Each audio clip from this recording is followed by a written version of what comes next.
Prospero just got a touchdown. Touchdown, Raiders! Boom, let's go! Everybody's working for the weekend. All right, pick is in for the Raiders. Hopefully it's Josh Jacobs. Let's go. I got kicked in the nuts the first pick. Let's see who it is. Let's go. The Oakland Raiders select Josh Jacobs. Yes! Yeah! Fucking touchdown! Raiders! Let's go! One nation, Raider Nation. That makes up for Cleveland Farrell. Let's go! Raider Nation, what the fuck is going on, man? Holy shit. My fucking head hurts. Does anybody's head hurt, man? I'm telling you, dude. I'm like, oof. I had to come live, dude, because I'm tripping, man. Dude, I can't remember the last time we had a game like in that crazy. Hopefully some of you guys in the chat, you guys drop some comments, dude. I want to see what you guys think. See how you guys are feeling about this game. Kind of talk about it a little bit. Shout out to Chandler Jones, man. Cheers to Raider Nation. Cheers. Hopefully everybody's doing good. Oh, we finally won, dude. We finally beat the Patriots. We finally broke the fucking curse. Oh, I fucking wanted to beat them so bad. I fucking hate the Patriots. Anybody coming at me that's a fucking Raider fan saying, ooh, the Tuck rule was 20 years ago and all that bullshit, go fuck yourself. 2 ways to fucking Sunday and your fucking mama. Because you know what? I'm a fucking Raider fan, motherfucker. I bleed silver and black. And I hate that fucking cocksucker organization for taking our dynasty and we fell. They rose up. I don't give a fuck. I'm glad we fucking beat them. We helped take away their playoff chances this time. Whether it's a regular season game or not, I don't fucking care. I hate the Patriots. I hate them so bad, dude. They're on my top list, man. Like, you guys realize we have not beat the Patriots since the Tuck game. One time was the next year we went to the Super Bowl. We have not beat the Patriots, but one time. We've lost 6 times. So it's about fucking time. And guess what? The Patriots have never beat the Las Vegas Raiders in our stadium. So we held that shit down. It wasn't a pretty game. Wasn't a pretty game at all. But I don't give a fuck, dude. Just win, baby. So glad we won that, dude. Woo! Seriously, dude, that game almost gave me a heart attack, dude. Seriously, I was like, I got my foam football over here. You know what I'm saying?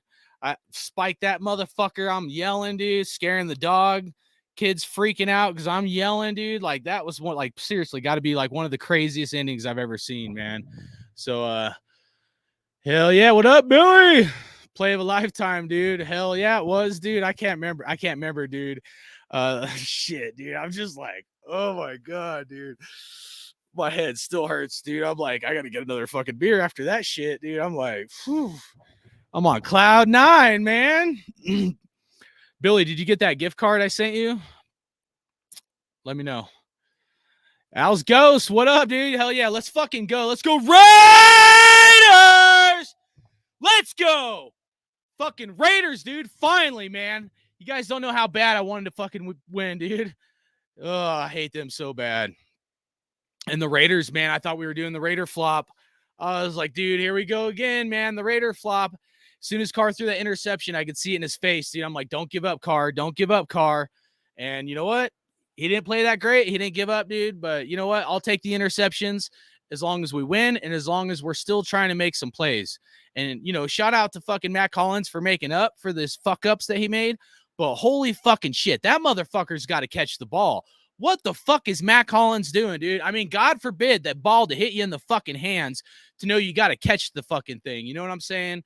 So anyways, that shit was, it was crazy, man. You know what I mean? Devontae Adams, I had a feeling he might not have a huge game. That was a little disappointing. I'm sure he's frustrated, but at least we won. You know, Jacobs didn't have a huge game. It wasn't pretty, but that's a good team, man. They got a good defense. You know, I'm just glad they didn't come and put like 400 plus offensive yards on us or some shit, you know, because it seems like every time, you know, someone plays us, we just end up bellying up and making their offense look elite. So, I don't know, dude. I'm trying to remember any Raider game I've seen. I've like even come close to something like that.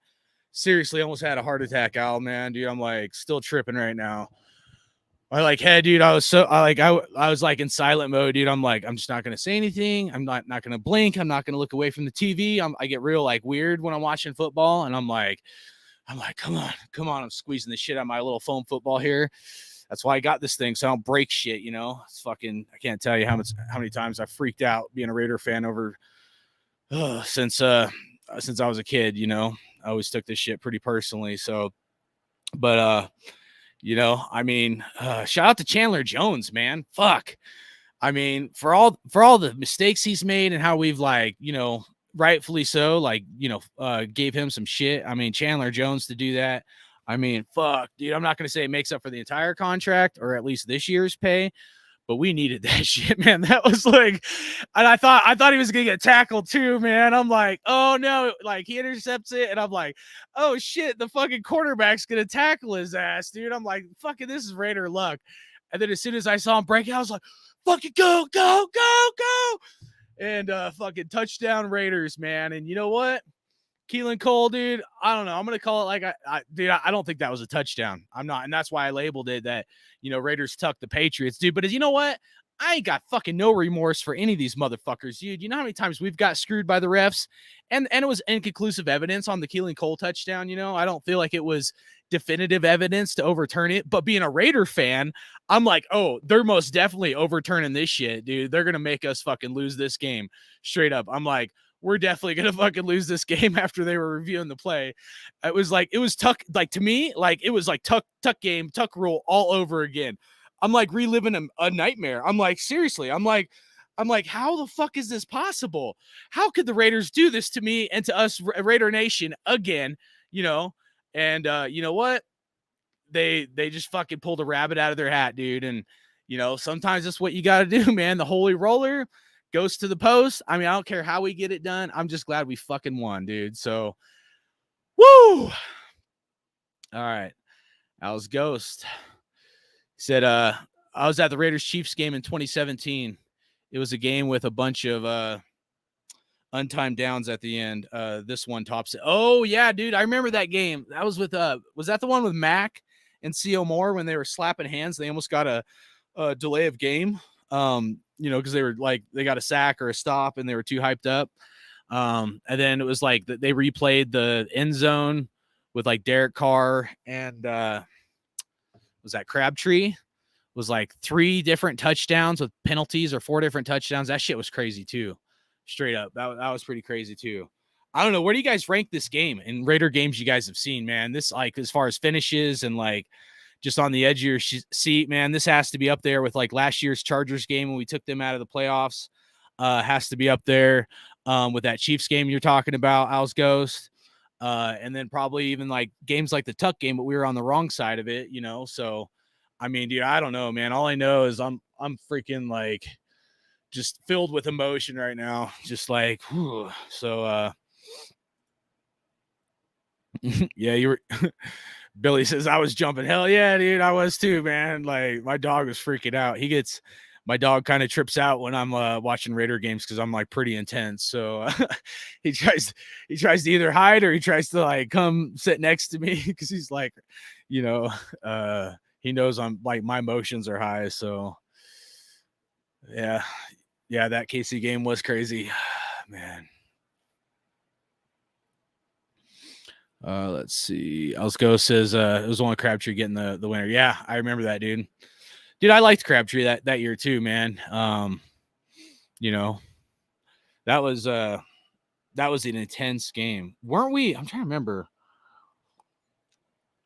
Wasn't that game like the first time we'd beat the Chiefs in a long time, or like was that our first win? Was that the year we were like 0-10 or something? I think we had a really shitty record, and that was like either our first win or one of our first wins in a long time. So that was like a pretty important game as far as like a morale win. I feel like I could be wrong, but something fucking weird like that. Really in that field. P, what's up, man? I'm a Raider fan. I can honestly say that game was rigged.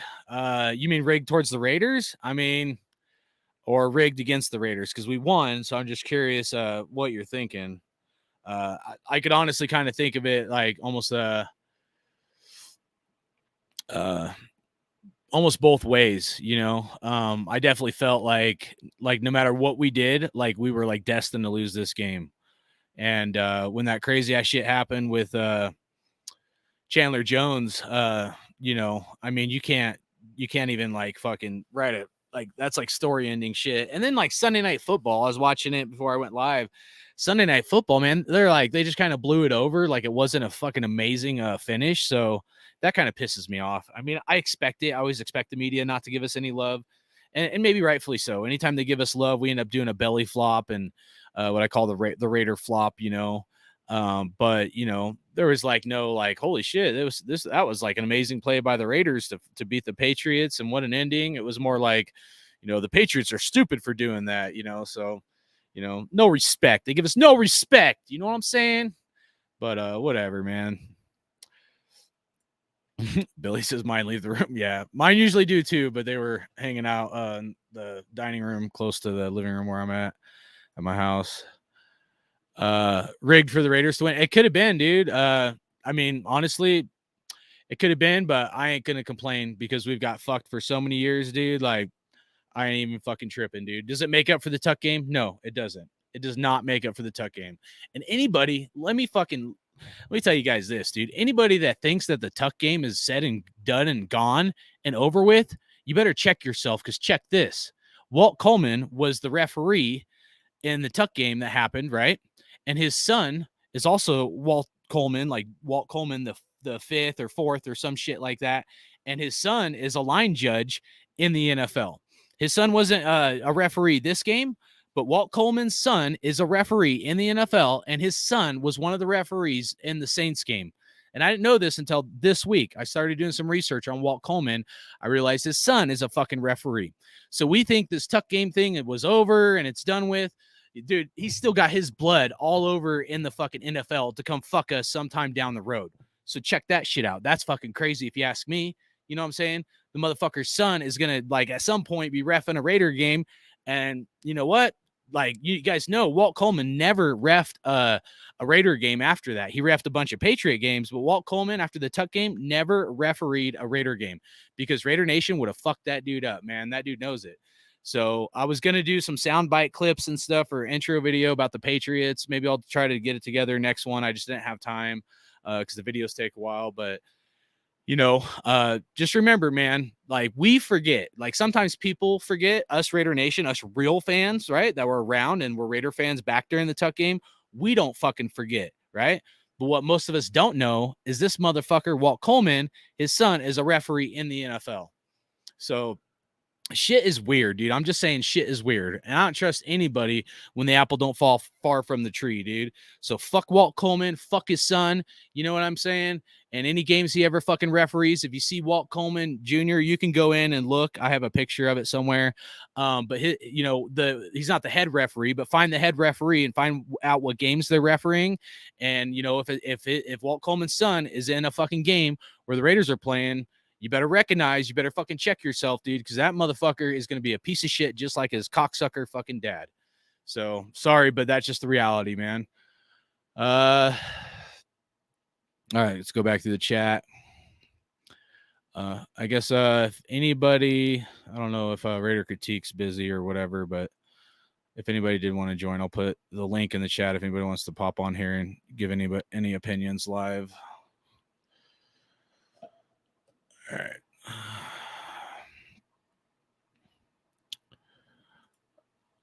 right. To make it close, yeah, dude. I think a lot of this is sports betting. I really do. There was some weird shit that happened all weekend. There's crazy games all weekend. The Vikings, like the greatest comeback ever, down 33-0. That was crazy. What was the other one? Fuck. It's been kind of an overload for me watching football today. I didn't watch the Charger game, so I was watching the Raider game. I was surprised the Chargers won. I was really hoping the Titans would have beat the Chargers. Pull up there's one other one. What the hell was the one I was watching this? Chiefs. The Texans almost beat the damn Chiefs. You know what I'm saying?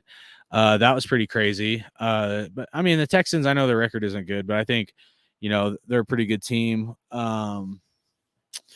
Like Lions beat the Jets. A lot of people probably didn't think the Lions were going to beat the Jets. Steelers beat the Panthers. Oh yeah. Cowboys lost to the Jaguars. That shit was pretty crazy.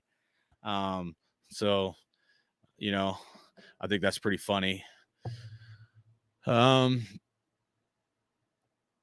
right. Oh, all right. So the Pitt game, yeah, I do the 50-year anniversary because we're both going to be 6 and 8. So yeah, it's going to be interesting. Immaculate Deception anniversary next Christmas Eve. So what is that? Saturday night. And you know what? As crazy as this finish is, think about it. They flexed this out of the Sunday night game, right? The Sunday night game is the Commanders and the Giants. Dude, that ending like would have been the perfect like Sunday night game, but they fucked us. So I mean, whatever. So he said that wasn't a catch. His foot was clearly out, and the final play was quite suspicious. Yeah, I don't know. It's trippy, man. It's definitely trippy. Dude, I was trying to be real. I ain't gonna complain because I've got fucked for literally over 20 years, 30 plus years, of being a Raider fan. So, if they give a dog a bone, you know what? I'd say fucking give it to us, man. You should give us like 50 of them or 100 as much as we've got fucked by the refs over the years. Maybe they're trying to make up for Max Crosby in the last game, like being chokehold and stuff like that. I don't know. But it was definitely, crazy. So, and I've said this before, but dude, you got to think, man. I've said this, dude. I don't want to necessarily go there or admit it, but the NFL has invested like $500 million in the Raiders stadium for us to build that stadium. So the NFL has, $500 million invested in our stadium. They have a financial interest. They want to fill that stadium.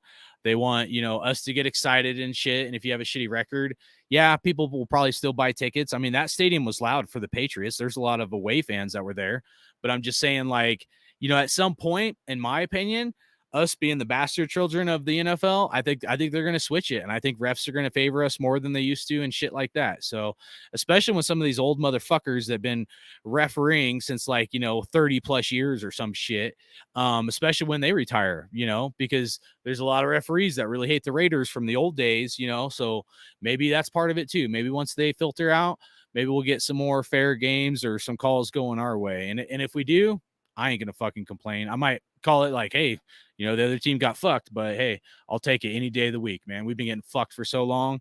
I mean, yeah, so it was right at the line. And it was, but here's the thing, there wasn't exactly definitive evidence either. I mean, it kind of looked like it, but it's so blurry. I mean, it depends on what your definition of definitive evidence is. So Jerry Tolley, what's up, brother? That was freaking awesome. What's up, dude? Hopefully you or your wife was Jerry Tolley's wife, Jamie, was the one that won the Devontae Adams jersey. So hopefully you guys are wearing the Devontae Adams jersey. It brought us luck. And I'm wearing my new Jacobs jersey, dude. So I thought it was bad luck because we lost last game, but maybe this jersey's good luck, dude. That was an awesome win. Laker Nation, dude. How you doing, brother? Said that game was rigged for us to lose.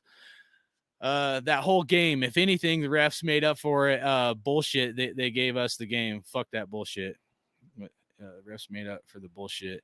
They gave us all game. Fuck that bullshit. Yeah, dude. I ain't tripping, dude. I mean, those motherfuckers owe us so much, dude. Raider critique. What up? And the player of the game goes to Jacoby Myers. Hell yeah. Hell yeah. Did I put the link in the chat? Yeah. If you want to join critique, you can, dude. I put a link in there, bro. All right. That's the link. If anybody wants to hop in here. Cowboys game was crazy. Yeah, that was crazy, dude. Numbers, dude. How you doing, dude? What a win. Raiders. Hell yeah, man.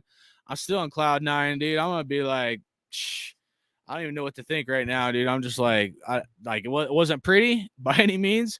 I'll fucking take it any day of the week, man. We needed that so bad, dude. You know what I'm saying?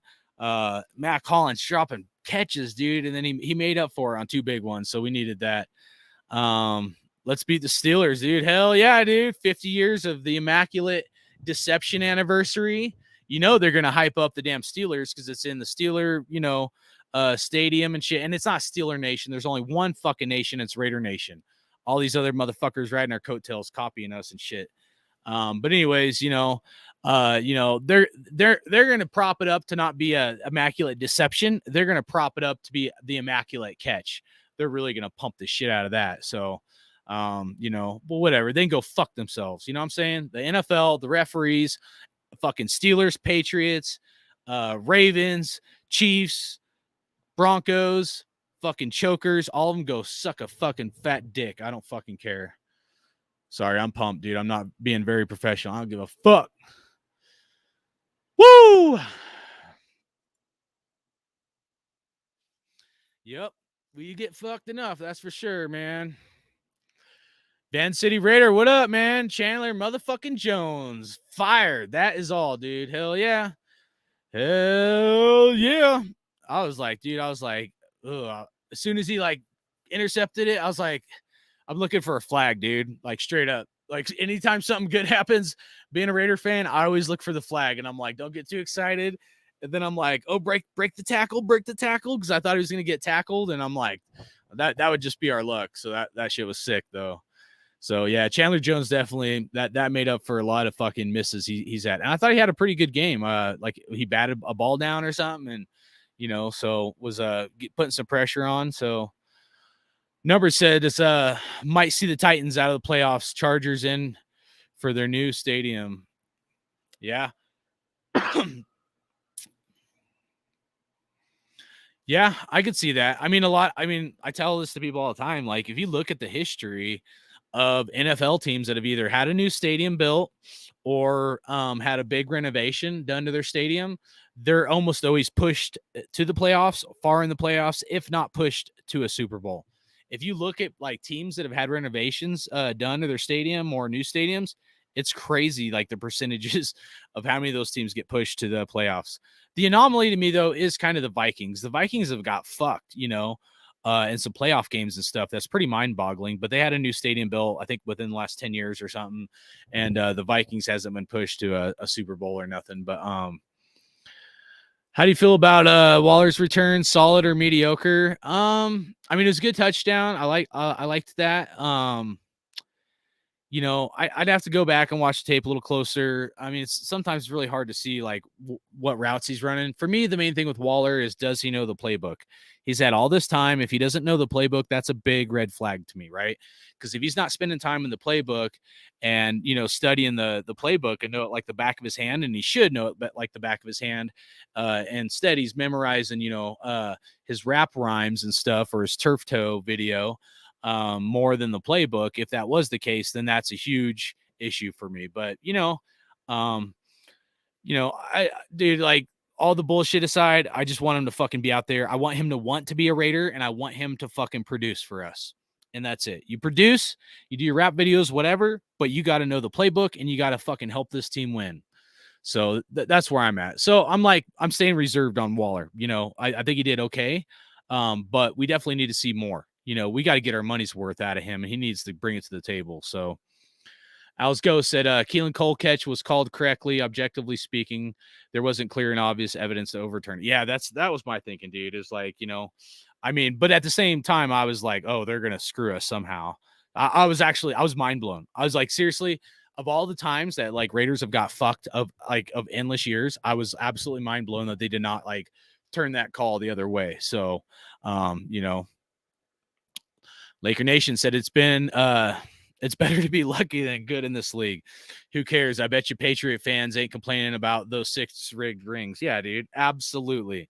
Absolutely. Yeah. Robert Kraft and Commie Goodell, I like to call him Commie Goodell, sitting there at their little fucking parties, probably drinking martinis and shit, scheming, how they can grow the NFL and, get the Patriots to another Super Bowl, dude. Yeah, dude. It's a complete conflict of fucking interest, dude. That's what I say. You're going to have the NFL commissioner. It's like the CEO of a company sitting there, and he's going to be doing backdoor butt buddy fucking parties and shit with Robert Kraft, the Patriots owner. Fuck that shit, dude. That should not be allowed. That should be completely illegal. But whatever. It's like a big boys club, man, where they're all, I'll just leave it at that. All right.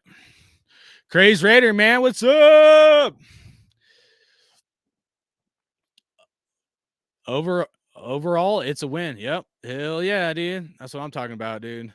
I don't care how we got it. As long as we got it, dude. That's why Al Davis said, he's like, essentially, don't make mistakes. If you do, in the end, just win.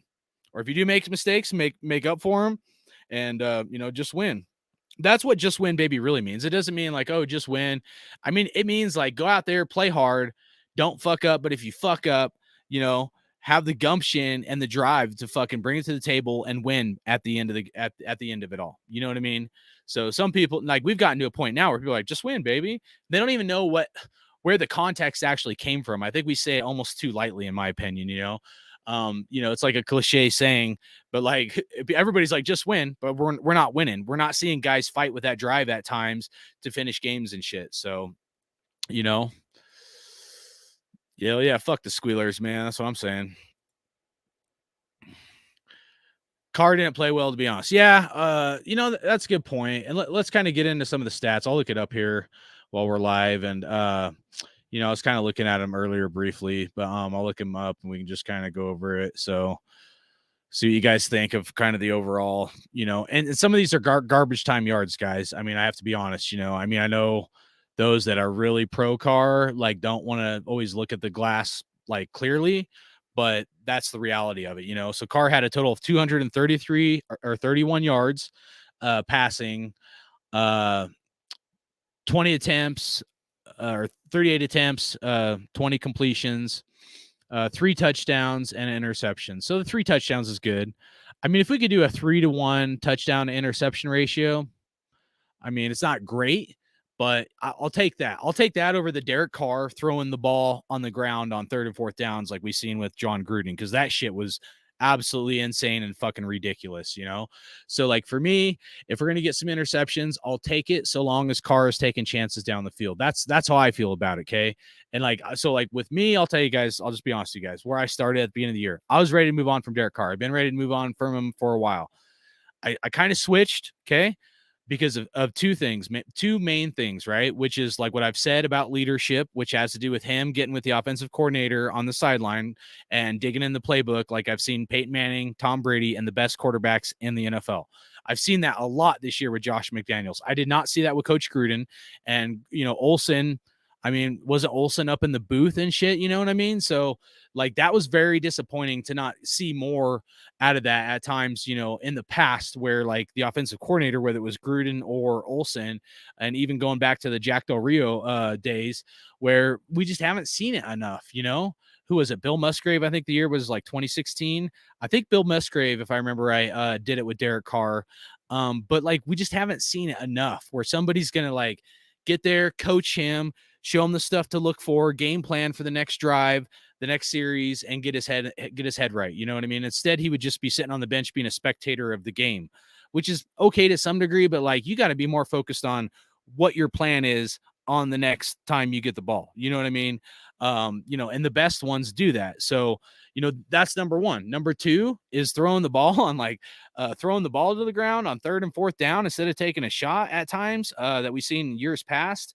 That is completely fucking unacceptable. Completely unacceptable. We cannot be paying a quarterback 35 plus mil a year, 35, 40 million a year, and him just fucking dog shit the ball to the fucking ground. No, that's not okay. So when there's underthrown and overthrown passes, it frustrates me, but I'd rather take a shot and chance an interception than not taking any shots. You know what I mean? So like, I'm like what I'm seeing in the growth.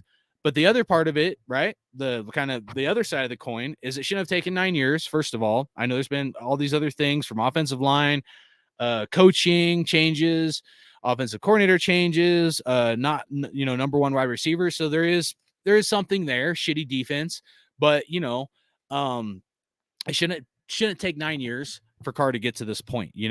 There's been also like, the bullshit at the line of scrimmage when Carr's like, we're good. Like, dude, you got to come up with something else to say, whether it's an audible or you're sticking with the play, then we're fucking good.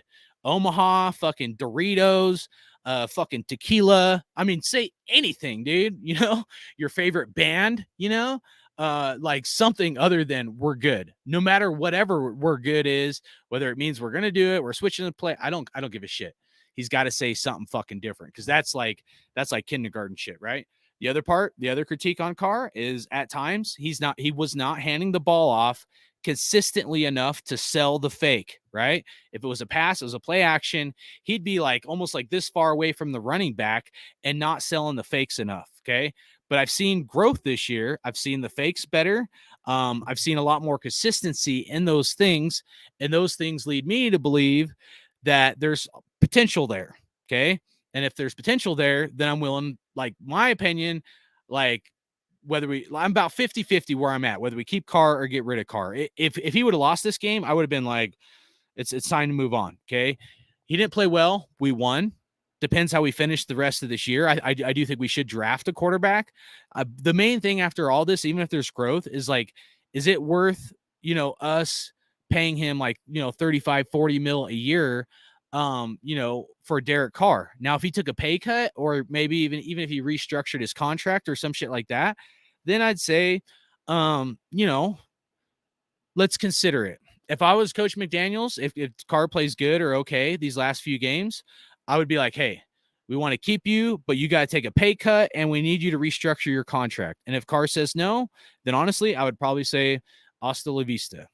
And that sucks because I like Carr, and I think he's got potential. I think he's a good quarterback with potential to be great, but we need him to be great. Was he great today? Not exactly. But for me, like I just want a quarterback that's willing to take some chances and like just be great when it matters the most. Just be great when it matters the most. The other parts of the stats, Josh Jacobs had like 93 yards rushing. Keelan Cole, 50 yards. Darren Waller, 48 yards. Matt Collins, 40 yards. Devontae Adams, 28 yards. Foster Moreau, 20 yards. Josh Jacobs, 17. And then Hunter Renfrow, 14. Amir Abdullah, 14 yards. So, those weren't great stats, but I mean, Patriots do have a good defense. So you have to like think about that too. So need to put 40 up on them Steelers. I don't know if we could put 40 up on any team. I mean, I wish we could. I just don't know. I mean, when you have Matt Collins dropping passes, man, here's the other flip side to like kind of critiquing Carr a little bit. Dude, Matt Collins got to catch those fucking passes, man. What the fuck is he doing?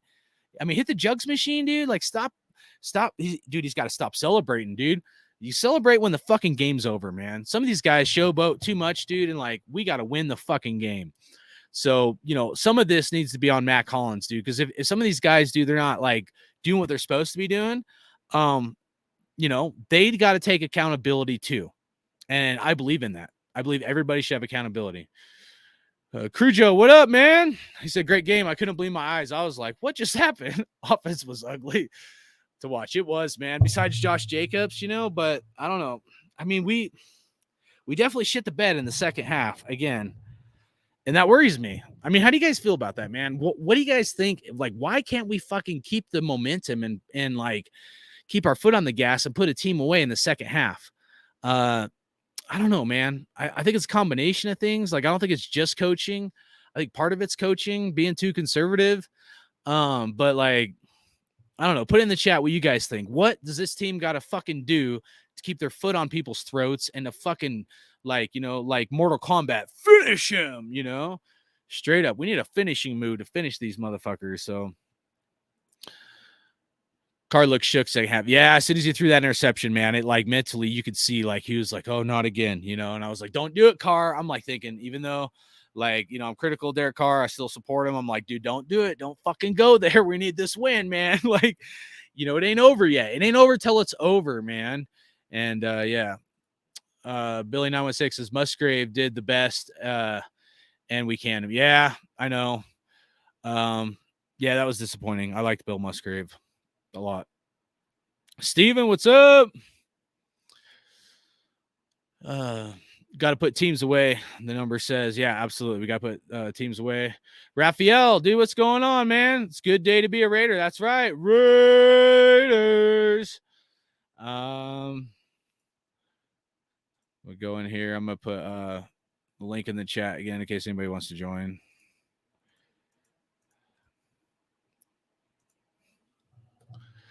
All right. Ravens might lose out. Yeah, and that's what we were saying. We were doing the playoff predictions. If you guys want, I can kind of go into the playoffs things. I wrote the records down and stuff here and kind of have them all pulled up versus like what we were thinking a few weeks ago. So it's kind of interesting. Like when Lamar Jackson went down, I was like, oh, man, Bengals might slide up and Ravens might slide down. So be interested to see what happens there. So, Nate, you await, man. What's going on, dude? Harkar, this one was obviously rigged. Carr was not great at all. He wasn't, dude. I know I'm behind a little bit in the chat, but kind of already talked about that. I mean, dude, at least he's taking some chances. You know what I mean? I mean, it's like it kind of sucks. I've gotten to a point where it's almost like I'm accepting mediocrity, but I'm just like, I just want a quarterback that's not going to like dog shit the ball on 3rd and 4th down. We can't fucking have that, dude. We'll never win anything doing that shit. So at least he's trying it to, and we're taking some chances, you know? But it definitely need to see progress and better production on Carr, but also our wide receivers. Guys like Matt Collins cannot be dropping the fucking ball when it hits them in the hands, you know? And fuck, you know? So that shit pisses me off. All right. Billy says, whatever they doing at halftime, they need to stop, come out flat, everything. Yeah. No, you're right, dude. I was thinking about that too. I was like, man, if I was McDaniels, I would like go in there, I'd give a good locker room speech at halftime and like be yelling at them, get them fired up and say, this game is not over. We play until every second ticks off this clock. Do you fucking hear me? And then like, you know, as all the guys ran out of the locker room, I'd like hit their shoulder pads. Let's go. Get them all fired up. Somebody needs to fucking do that shit for this team. It should be our coach, but did we? I didn't know that. Steven says Raiders had more penalties than first downs. That's crazy. I didn't know that. If that's true, I'm sure you're not lying, but that's actually pretty insane. That's not good at all. So Nate says Mac Hollins had a pass knocked out and was overthrown. Yeah, I mean, but fuck, at some point, dude, he's got to put the wheels on, man. He's got to, dude, that guy can run. It didn't even look like he was running that fast, dude. I mean, I'm sorry, but I mean, maybe to some degree, but he's got to put the burners on, man. He's got to put the fucking like hit the button, hit the afterburners, and he's got to catch some of those fucking plays, man. I mean, it's just, I don't know, dude. Like, I don't want to dog on people, but like Matt Collins just ain't a number 2 wide receiver. He's not, dude. Other guys would have made that fucking play. Other guys would have made both those plays. You know what I'm saying? Like both those catches, yeah, were they like, could they have been thrown better by Derek Carr? Yeah, absolutely. But a dog is going to be a fucking dog, and they're going to go out and they're going to catch those fucking balls. And Matt Collins, I mean, he's a dog dancing like a fucking dog, but he ain't always bringing it like a fucking dog. And that pisses me off. Straight up. If he ain't going to be the guy, we need somebody in there that's going to be the fucking guy. That's what I fucking think. Said your QB can't keep momentum. He has no dagger.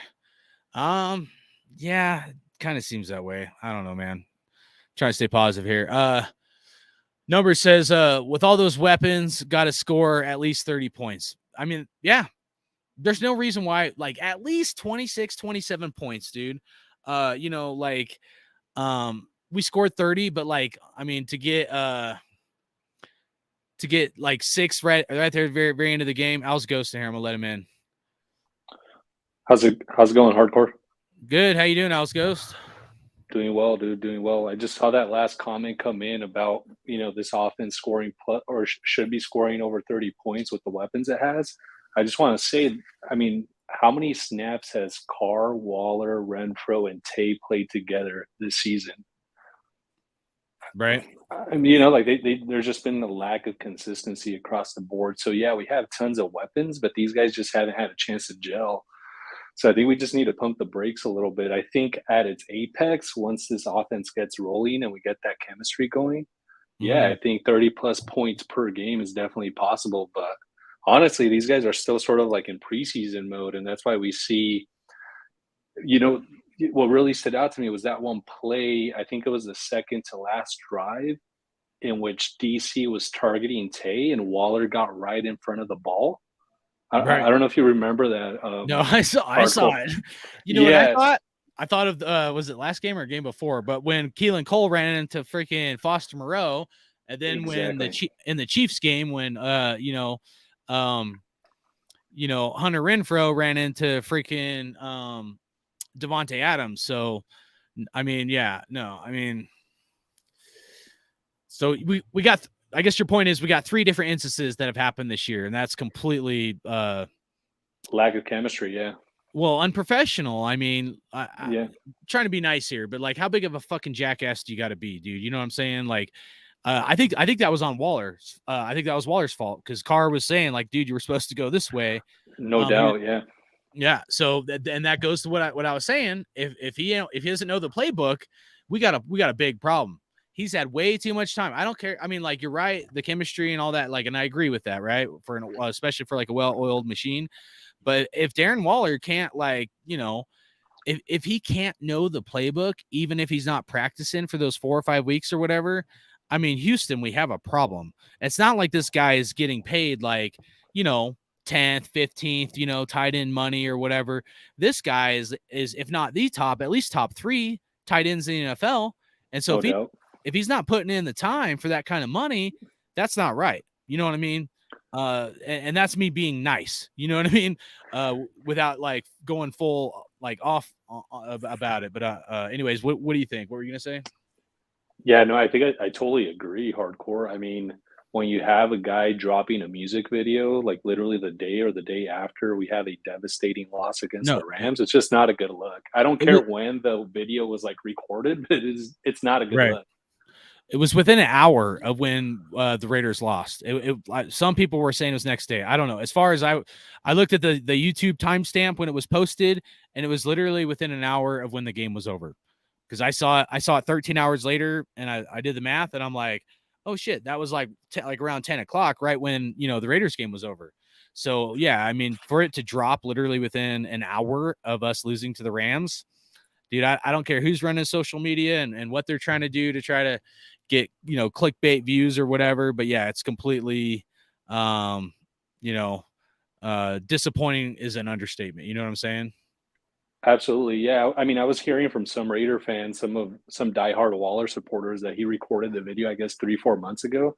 I think that's beside the point. I mean, the guy dropping the video, like you said, within an hour, or let's just say within a day of a devastating loss like that, it's just Mhm. not a good look. And so I hope his head's in the game, because when he's healthy and when he's 100% and he's 100% committed to the game, he's definitely a top 3 tight end. But he has to show that. Yeah. What do you think? Since you're in here, let me get your opinion on this. It says, Laker Nation said part of the failures of Carr's scared ass. He just doesn't have that killer instinct in him to dominate a whole game like Gannon used to do. I'll show my cards hardcore. I'm a DC supporter. I think the problems with this team are deeper than Derek Carr. Mhm. Um, there's a couple things that we got to take into consideration. One is how many games did it take for us to settle on 5 offensive linemen? It was probably like week 7, week 8 by the time we actually settled on our starting 5. People need to understand that for an offensive line to be successful, you need the same 5 guys to play as one unit. And Mhm. DC playing under center with so many different offensive line combinations, it just isn't a recipe for success. And killer instinct, I mean, he showed it today. I mean, that touchdown pass to Killen Cole, and I know there's some debate amongst Raider Nation as to whether or not Killen Cole was in or outside. I think it was correctly called on the field. There wasn't clear and convincing evidence to overturn that by video. Mhm. So, I mean, if anything, looking at Carr's like overtime record and game-winning drives, the guy shows killer instinct in and out. I think he just needs a better supporting cast. He needs a steady offensive line. I mean, the offensive line today was just completely decimated, and you could tell Okay, he so just didn't have time. Go so ahead. since you're a car supporter, I want to be fair, but I want to like just have a real conversation with you and ask you a question. So Yeah. for you, what do you do? Like, where is Carr's ceiling, and what do you think Carr needs to do to get him to step up to the next level? Like what is the next level, right? Whether it's yards, touchdowns to interceptions, whatever, right? The records I really don't give a shit about because all I care about is wins. But like for you as a Carr supporter, what do you think Carr need? Like, what does he need to do, or what would be that next level of step up jump for him? You think? Yeah, I think when you step back and look at his career, the guy's had 6 different head coaches. He's been in Mhm. numerous different offensive systems. I think the next step is mastering McDaniel's system. And I think Okay. this year was like a good learning opportunity for him to do that. I think in terms of immediate steps, say what you want about Carr. I think historically the guy's been pretty careful with the football. He hasn't thrown a lot of interceptions year in and year out. And this year, like I've seen him be pretty careless with the football, and I'm not sure if that's exactly what the reason for that is. Whether it's him not mastering the offense, whether him not being in sync with the receivers not running the right routes. So I'd like him to be more careful with the football. I want to see those interceptions go down. I thought that interception, that he threw today to essentially Duggar, because he was targeting, I think, Tay Adams on that play. You Mhm. can't be looking out. You can't be looking down Adams for half an hour and not expect Duggar to intercept that ball. So I thought that was like a silly play on Carr. Okay. He should have just had like more awareness there. So I think to answer your question, hardcore, I want him to like master this system and just be more careful with the football. Okay. No, I think that's a fair take. I mean, especially as, someone that said like they're, like definitely pro Carr. I'm like 50-50. Seems like I start out the year being like, what the hell? And then, he reels me back in sometimes. But like, see, for me, like I'm okay with the interceptions. Like, dude, I think that guy just made a really he jumped the route, man. Like I just think the dude made a play. The last interception, in the Rams game, yeah, he probably shouldn't have thrown it there. He got bumped. I mean, it was questionable. But like even that one, like I'll take the interceptions if we're taking chances, because the way I look at it, it's like I don't know exactly what to compare it with, but if you want to get yards, you want to get touchdowns, you want to get the big plays, you're going to have to take the good with the bad, is how I look at it. So when I look at it from that standpoint, I'm like, you know what? The more we throw it, the more chances there's going to be interceptions and shit. I'm just thankful that he's not like, throwing the ball down like we seen with Gruden. And I think that was coaching from Gruden of just throw it away. If it's not there, just throw it away. Just throw it away. Trying to keep the interceptions down. But then we had a Derek Carr that was so timid, he didn't want to take a chance on anything. And not just that, but we've seen Derek Carr in the past where if he didn't have a wide receiver, he didn't trust. Like, right? Like Matt Collins keep dropping shit, Foster Moreau dropping catches, guys like that. And not everybody's going to catch everything, but at some point, like you got to evaluate it from a standpoint where, you still trust these guys, like when you have to rely on them. Otherwise, we're really a one-trick pony show besides Josh Jacobs, and the only guy we got is Devontae Adams. Even Yeah. Darren Waller, before he went out with IR, was questionable on missing some catches, and I know one of them was behind Darren Waller and stuff. But just the point is like, if you're going to take chances, you're going to have a cause and effect from it. But I'm the kind of guy where I'd rather at least have a quarterback that's willing to take chances. You know what I mean? But that's how I look at it. Yeah, no, I agree with that. I think I'd be more comfortable with, Carr chucking it down the field and getting picks if he had the defense to then, sort of take the ball away. I think the defense actually stepped up in a major way today, and they played probably their best game of the season. But you just got to trust your defense and have the ability to be like, hey, you know what? If I chuck it and it gets intercepted, I know that my pass rush is going to get home, and I know that I have some dogs in the secondary that could take the ball back. And I think that's what we're lacking in our current defense is we just don't have enough takeaways. Obviously Crosby's killing it with the sacks, and I think Chandler's been coming around for the last few games. But we need some ball hawks in the secondary. I mean, I can't remember the last pick we had. Might have been Daron Harmon, like several weeks ago, but we just need to get the ball back. We need more possessions. Well, let me ask you this, kind of similar to what like Laker Nation's saying right here, but I guess my question I want to ask you is like, why do you think Derek Carr sometimes like it's probably because he takes things to heart, but I'm just curious, like your thought, like when he throws an interception, like what we've seen today, right? You can see it in his face. It almost looks like he's self-defeated, and it seems like it affects him mentally to some degree. So, like, why do you think, like, what do you think it is within Derek Carr that causes him maybe not to, like, you know, not get to a point where he's almost like mentally self-destructing? And how can he overcome that to, like, still produce, but produce at a high level and like shake it off and be mentally stronger? I Hardcore. I think the short answer is spending 3.5 years under Gruden. And I think Gruden essentially instilling in his mind any kind of interception is essentially a sin. Gruden runs that tempo West Coast offense. You're supposed to secure the ball, short routes, short and intermediate routes. You hardly chuck it down the field. And I'm pretty sure Gruden like grilled in him over 3.5 years. Whatever you do, don't throw a pick. Don't throw a pick. Not sure if you remember, this was when the Raiders were still in Oakland.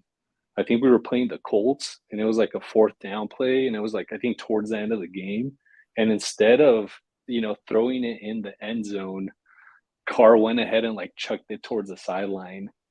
And even Gruden, I mean, which was pretty shocking because at that point you just want to give your players a chance, right? Even if it's an interception. And I remember post game Gruden was asked about that. And Gruden said, well, I think Carr milked that play for as long as he could. And there was nothing there. And I just think Gruden was like super, allergic to interceptions. And he instilled that in Carr. And there's something to that. Like, I think part of me thinks, you can't go broke making a profit. But to your point, right? Like scared money don't make money. Like no risk it, no biscuit. You gotta chuck it down the field, and you gotta keep the secondary honest. And traditionally, that's how the Raiders played, right? Al Davis was all about the vertical game. But I mean, to answer your question, I think it has to do with Gruden. Like Gruden essentially indoctrinating this guy. Any interception is like the worst thing that you could do as a quarterback. Yeah. No, I agree. I mean, I just hope Carr isn't so scarred from all these different coaches and different schemes where he's like mentally kind of jacked up, but something Nate 08 said right here, that I'm trying to either me or we're trying to make Carr not look so bad. I mean, I try to be fair. Okay. I do so I'm not a Carr hater and I'm not a Carr lover. Okay. I'm always going to call it like it is. Is 231 yards good? No, but he did throw 3, touchdown passes. I know some of those yards were like right at the end of the game. So maybe a good, I don't know, I want to guess 50 to 70 of those yards, or at least probably garbage time yards, depending on how you want to like slice and dice it. I'm not saying like me personally, I'm not saying like Carr played good or great. Anybody that's watched me, I've fucking gone off on Derek Carr. I've lost subscribers. People have gone off and been really pissed at me because I've gone off on Derek Carr. Now, my opinion, I still don't think he's worth $40 million, but that's a conversation for another day. I think at some point we need, like, here's the thing, man. Like, I don't know, man. Even if we had like Patrick Mahomes or Lamar Jackson or some of these other quarterbacks, Lamar Jackson might be a little different because he can run. However, he's hurt right now. So Lamar Jackson ain't doing shit in the NFL right now. That's what happens when you have a running quarterback. Their chances of getting hurt, just like RG3 and not coming back to the NFL, is really, it's risky. It's risky to have a running quarterback that's like a running back, So anyways, but, I look at Derek Carr.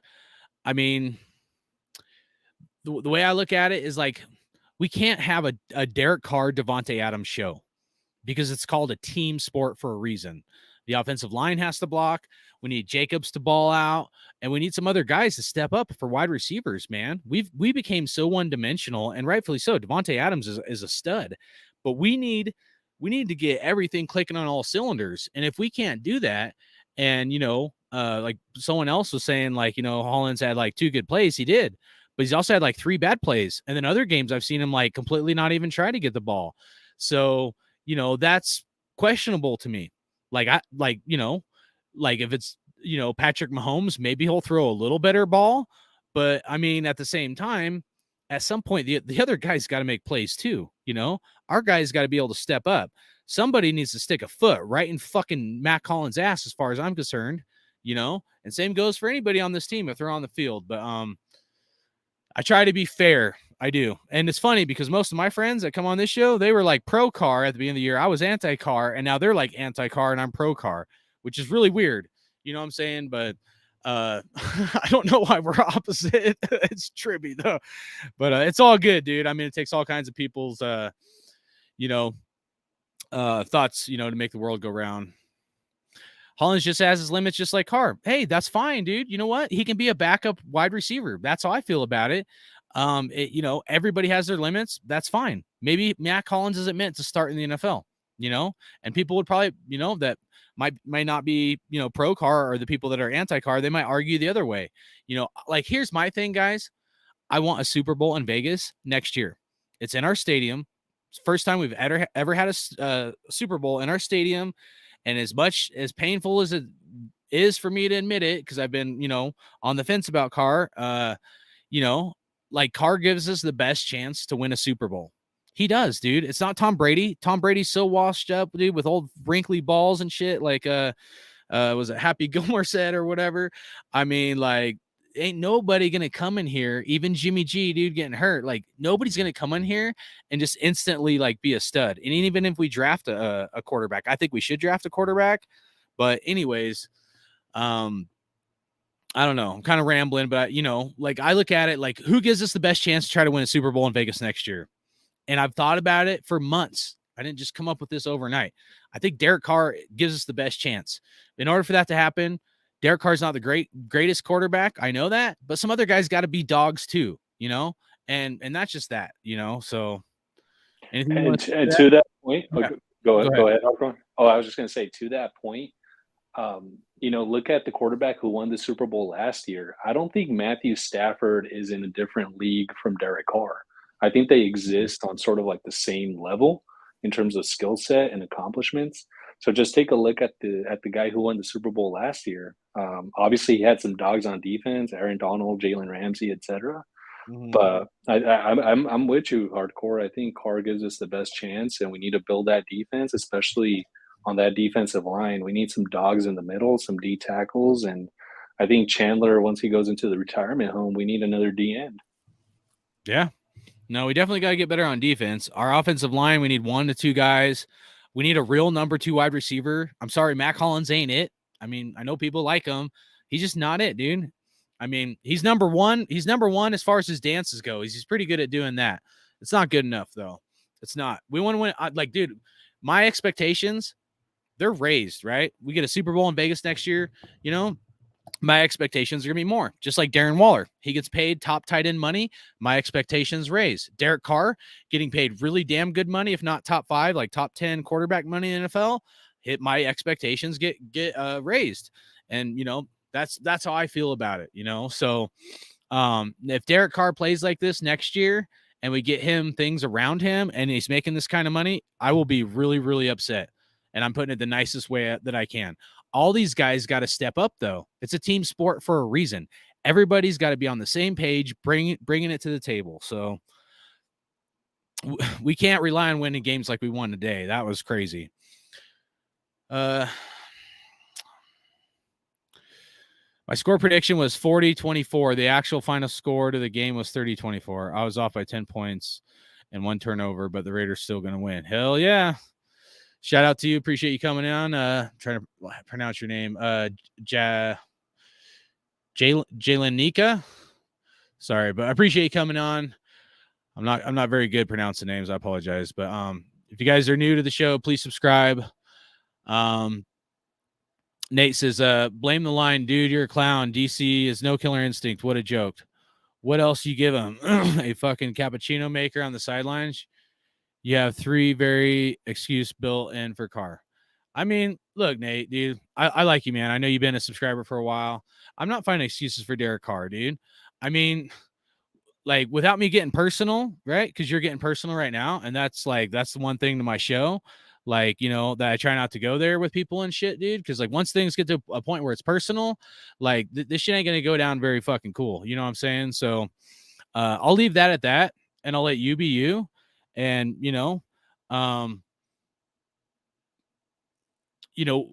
like within any system, right? Here's the thing, right? Leaders can set their people up to fail. And if you've ever been a leader, you would know that, okay? Leaders can set their people up for failure, even if they don't know it, even if they think they have the best game plan or the best vision or whatever, okay? And other people that are dead fucking weight can also set people up for failure. And they can drag you down. They're like a cancer to this fucking world. They're like sucking the life and souls out of fucking people because they're a cancer fucking toxic motherfucker in this fucking world.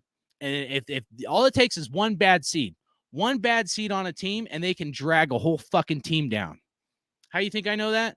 I got over fucking 10 years of leadership and management, and I was in the Army, and I saw good leadership and bad leadership. And I've seen it time and time again.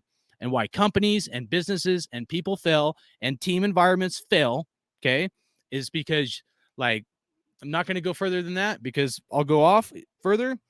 But, at the end of it, everybody has to do their job. That's it. And I'm not saying this because McDaniel has said that or whatever. I've known that shit for a long fucking time. All it takes is for one person to be slacking off, not giving a fuck, and it takes the whole team down.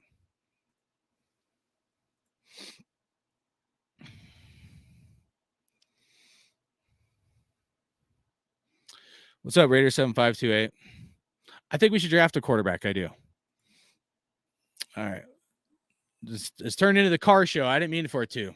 I think it's funny. You know what I think is funny? I'm gonna hide this so I can talk about this one thing real quick. You know it's funny, okay?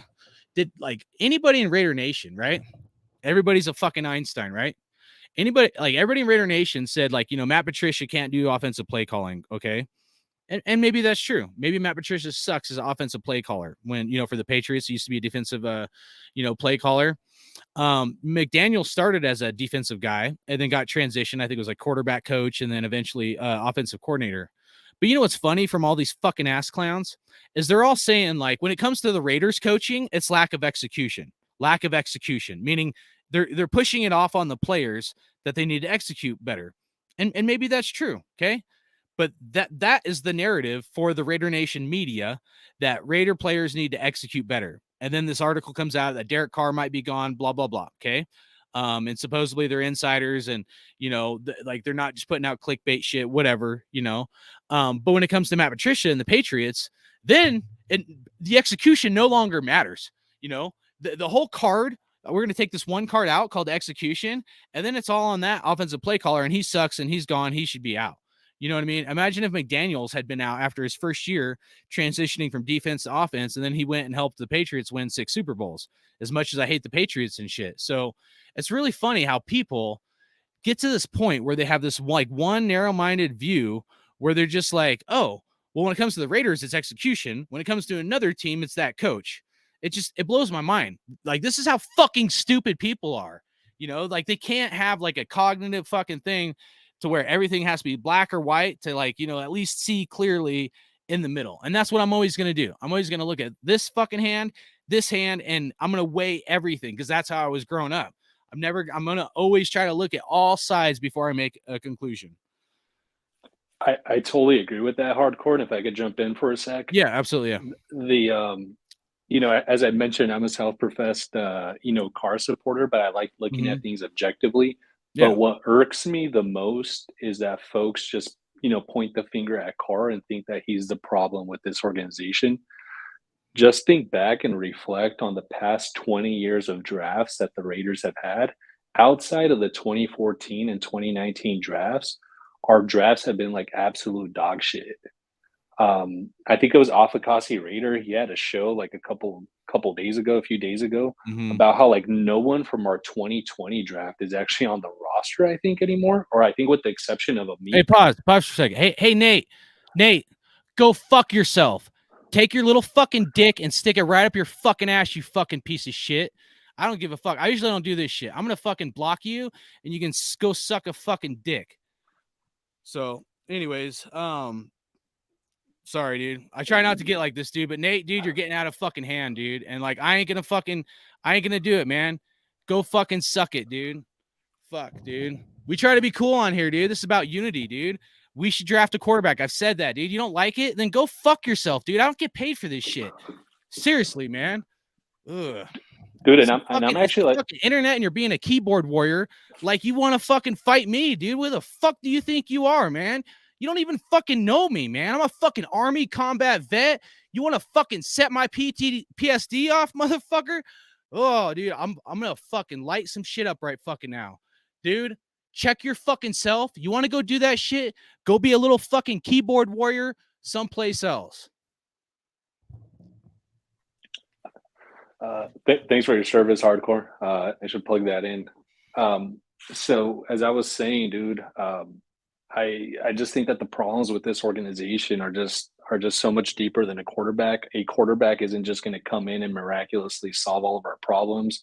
People always cite Mahomes, but look at Mahomes at the situation that he walked into. Stable organization, winning organization. He sat behind Alex Smith for a year, learned the system, and he's been under one offensive play caller his entire career. He's gotten the chance to master a single offense. He has a solid offensive line. He came in with elite weapons: Tyreek Hill, Kelsey, Sammy Watkins, etc. So it's just a different situation that Carr walked into. I mean, Carr was 0-10, joined a losing organization, and it pains me because I'm a diehard Raider fan, but the culture just wasn't there. And you as a guy who has experience in management, I know you understand like the importance of culture and having a winning culture, a positive culture, and that's just something that our organization has lacked for decades, pretty much since we lost that Super Bowl against the Buccaneers. Go ahead. What I can tell you as a leader, okay, a lot of times in life, no matter what line of work you do or whatever, you got to put a target on your back. Sometimes you got to go against the grain and stir the pot.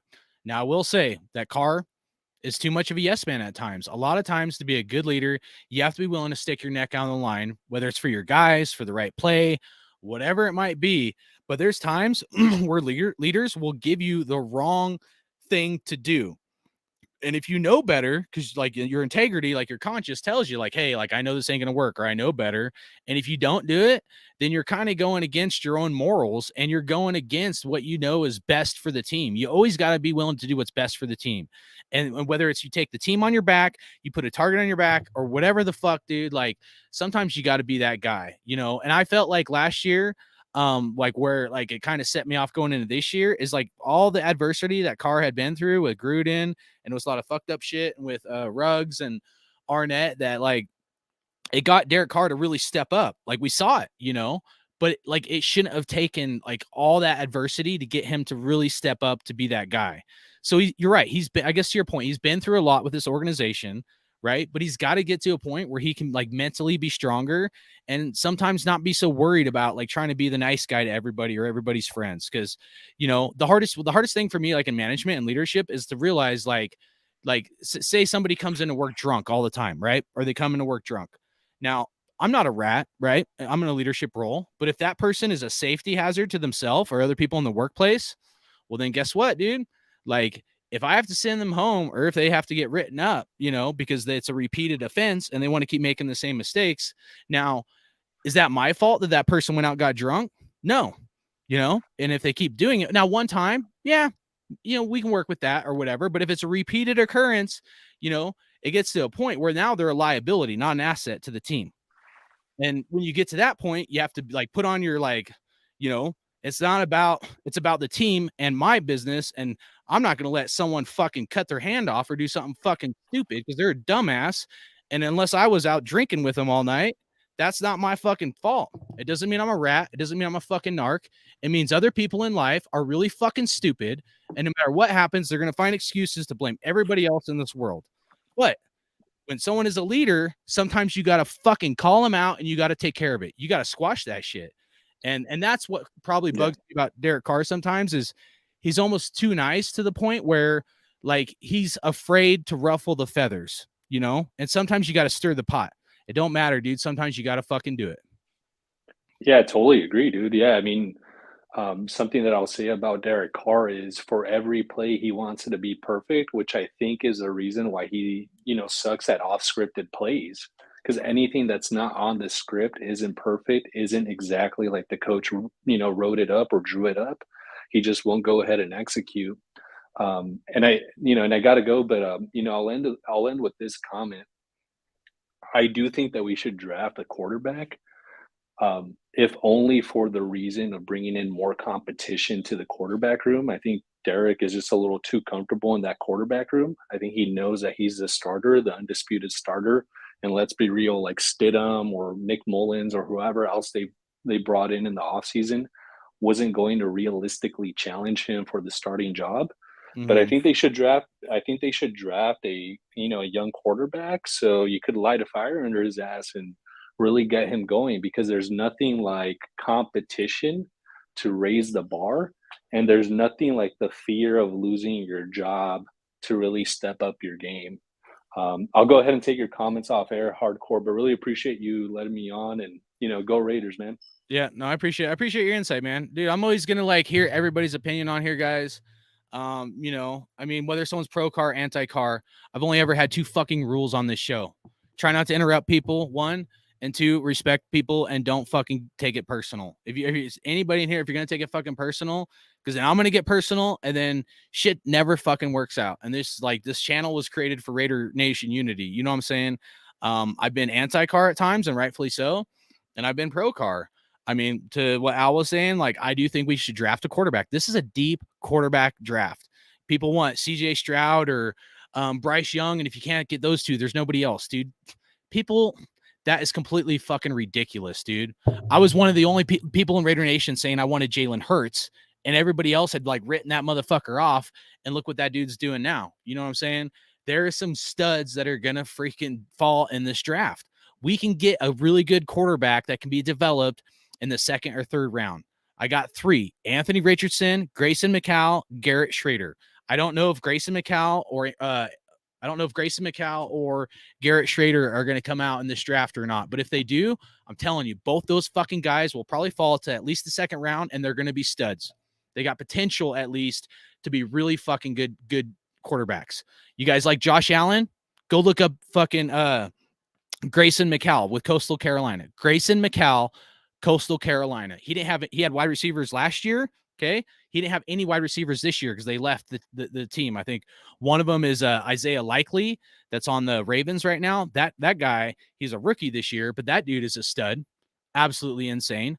But great. Look at Grayson McCall's highlights. That dude is like a Josh Allen going to be a stud. He had, I think, some surgery on his arm. So he's got a questionable thing that could affect him in his draft position. So maybe he'll stay another year in college.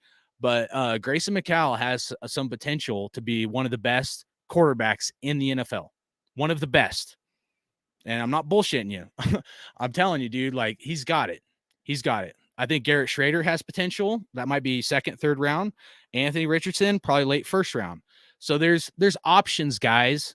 Even if we keep Carr, there is options for this team, okay? No rookie, even CJ Stroud and Bryce Young, they're not going to come and win us a Super Bowl next year. I hate to break it to you. They're not. They're not. Name the last rookie quarterback that went to a Super Bowl. Name the last quarterback that took a team to a Super Bowl. I'm waiting. I'm still waiting. Pretty sure it was Dan Marino, and he lost that Super Bowl. It just takes a while to develop, no matter how great they are or how great they're going to be. We're probably not, even if we were to move on from Derek Carr, we're probably not going to be able to get Bryce Young or CJ Stroud. We're probably not, So the people that are like on this, you guys want washed up Tom Brady? Get the fuck out of here, man.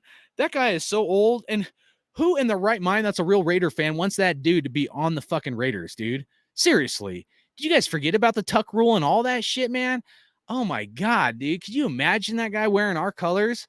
I thought about talking about it. I was like, I'm just going to leave it alone, dude. But I don't want Tom Brady. Jimmy G, maybe if he took a big pay cut or something, if they were like really willing to move on from like Derek Carr, Jimmy G, and draft a quarterback. But Jimmy G probably ain't going to want cheap money. And now he's got a busted up ankle again. I mean, that's a red flag. So our options are limited. And I'm not saying like lower our standards to just keep Carr, but if like you gotta think about it with your cognitive hat, dude. You guys just want to tank the rest of the season and not win any games, and then we got to overpay players to come be a Raider. Oh, so we win, 5 games all season long, right? And then we're gonna have to overpay guys to come be a Raider, like we've done the last 15, 20 years. That's what we've had to do. We've had to overpay guys to come be a Raider because nobody wanted to, because we sucked. I'd rather finish with a good record. We finish strong. We build something for the future. And if we move on from Derek Carr, then so fucking be it. If we keep Derek Carr, we got to draft somebody behind him. But maybe not the 1st round. Maybe not. Maybe the 2nd round. I think we can get a good quarterback in the 2nd round. And as I've repeated, I'm like beating a dead horse. I have said, and I continue to say, I don't think Derek Carr is worth 35 plus mil a year. Why do you guys think I keep saying that? Why do you think I keep beating the dead horse saying I don't think Derek Carr is worth 35 plus mil a year? That way, if we move on from him, or if we're going to keep him, he needs to either take a pay cut or restructure his contract. That's why. Because I know he's not worth that kind of money.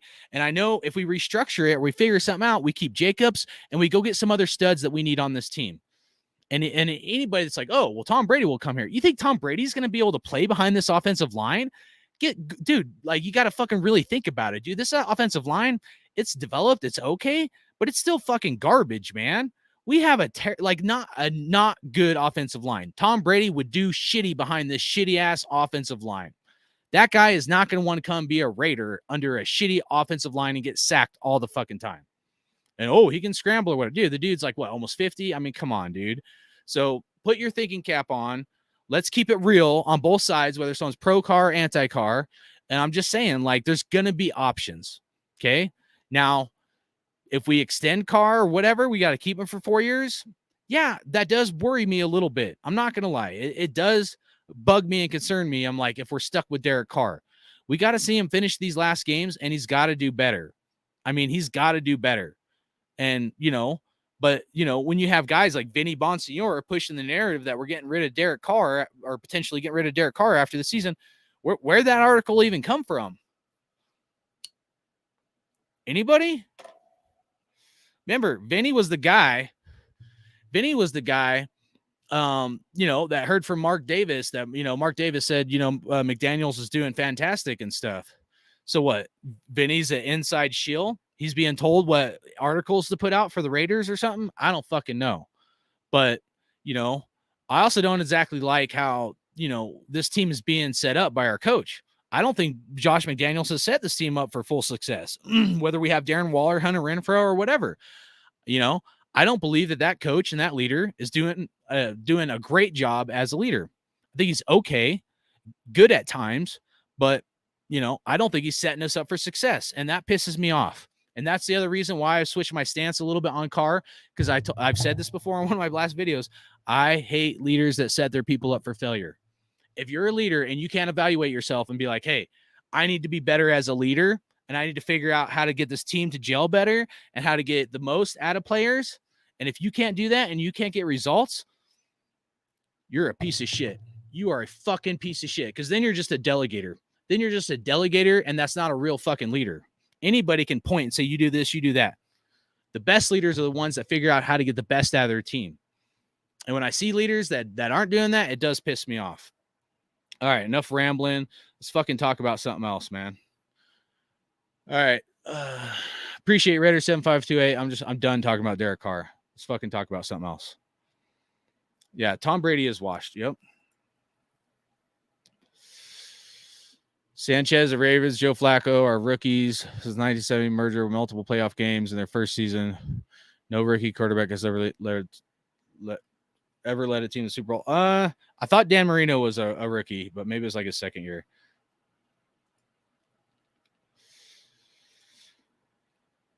We need some guards to right tackle. Yeah, absolutely. Last thing I want to say about this whole like fucking, Vinny Bonsignore bullshit. It pissed me off. I wanted to go live like it was like Thursday or Friday, because I could see bullshit a mile away, man.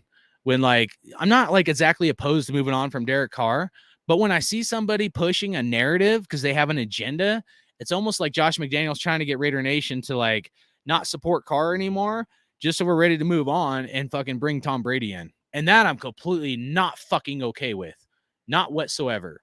And then Vinny was pushing this team sucks. He's pushing the commitment to mediocrity bullshit where this team sucks because the draft picks were so terrible from John Gruden, and rightfully so to some degree. But like, if we're going to be real, let's be real, man. Like, let's really be real. We got Max Crosby, Hunter Renfrow, who needs to do better, was hurt and shit. And then we got Josh Jacobs. I mean, we did get some guys, with potential or some like super studs. Okay. There was a guy on your boy Q on Raider Nation Radio, and Q interviewed this guy. It was like Mike from Pro Football Focus, I think it was, or something like that. But essentially they were talking about the draft and like, years of drafts. And what he said is like, if you can get one guy that's a starter, that's like a superstar or starter at least in a draft, and maybe 1 to 2 other guys in that draft that have potential to maybe develop and like be a starter, that's a really good draft. So essentially 2 to 3 guys per draft that are going to be future guys for your team. So what does that mean? Okay. What does that mean? 2 to 3 guys per draft. Do you guys know what the percentages are? Think about it. Let's do some math here, right? Let's do some kindergarten math, right? Let's say three guys. 3 divided by 7 is what? 0.42, right? That means you need to hit on some guys in the draft 42% of the time. 42% of the time, you got to be hitting on some guys. That's less than 50%. So for like the guys like Vinny that are trolling to get us to be like, well, accept tanking, right? To get a quarterback or whatever the fuck Vinny's trying to push, I don't agree with. I do not want to fucking tank. I don't. I'm tired of overplaying players. I'm tired of fucking sucking. I want to win playoff games, yeah, and I want this team to be better, but not at the cost of like, you know, our future and how we need to finish the season strong to grow and develop in the next season, whether we make the playoffs this year or not, which would be a miracle at this point.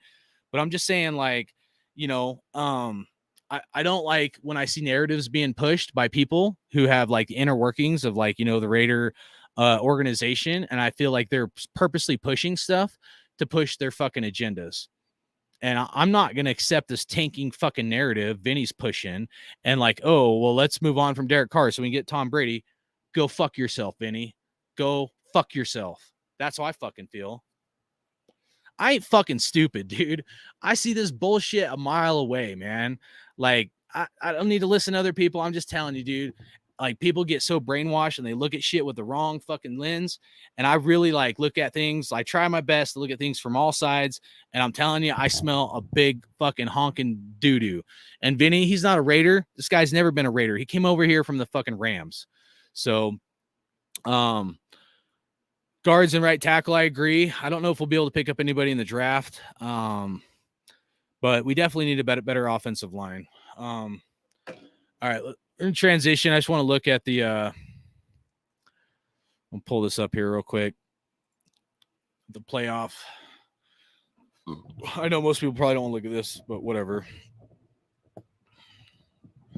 Go right here. All right, so we got the Steelers at 6-8. Browns 6-8, Raiders 6-8, Jaguars 6-8. Jaguars, that's crazy. I didn't think they were going to be 6-8 at this point. Jets 7-7, Patriots 7-7, Dolphins 8-6, Chargers 8-6, Ravens 9-5, Titans 7-7, Bengals 10-4, Chiefs 11-3, Bills 11-3.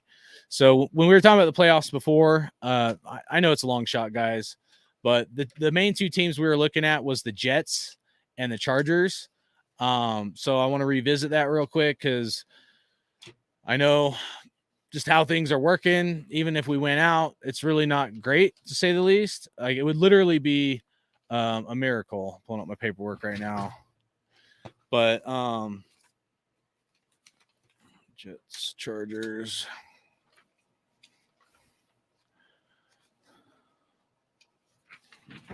You might be able to throw Dolphins in there. I don't know, man. I guess it's possible. So let's kind of start. I think it's Browns. I'm trying to pull up the back screen here for. There it is. Let me fix this. All right. So the Dolphins. This is a few weeks old, but because I'm not going to change it. But the Dolphins, they just played. They just lost to the Bills. They lost to the Chargers, and then they lost to the Niners. So, I thought the Dolphins would finish like 11-6. Right now, the way it's looking, my projection was 10-7. Raider Critique's projection is 9-8 now. Raider Dave 10-7, Raider Ben 10-7. So if the Dolphins finish 10-7, that's going to be a tall order. I mean, if you're looking at their schedule, you got the Packers, the Patriots, and then the Jets. So I don't know. I don't know. I don't like the chances with us trying to sneak into a playoff spot if there was a miracle through the Dolphins. It could happen. I mean, maybe the Dolphins could lose to the Patriots or the Jets, maybe the Packers, but that's a tall order. And then I'll go in, we'll pull up the Jets schedule because that was one I thought we'd be able to sneak in through the Jets. There it is. All right. Jets are 7-7. Oh, and the Dolphins are 8-6 right now. Jets are 7-7. The way that the Jets schedule's looking, they just lost to the Dolphins. So I had the Jets finishing 9-8. Right now it's looking like 8-9. Raider Critique had him at 10-7. Right now his looking like 9-8. Raider Dave had him at 9-8. Right now it would be 8-9. And then Raider Ben had him at 8-9. And right now it's looking like 8-9. So, you know, the Jets one's interesting. The way the Jaguars played, I mean, anything's possible with the Jags, I guess. Seahawks could beat them. Dolphins could beat them. So it's possible the Jets lose at least 2 of these next 2 games, right? Which would put them at, you know, like 8-9 if they lost 2 more because they're 7-7. So that's the Jets. And then the one that really aggravates me is the Chargers because it doesn't look good for us. All right, the Chargers are playing the Colts next. Right now, the Chargers are 8-6. They play the Colts, the Rams, and then the Broncos. I mean, I'm gonna say the Chargers probably win 2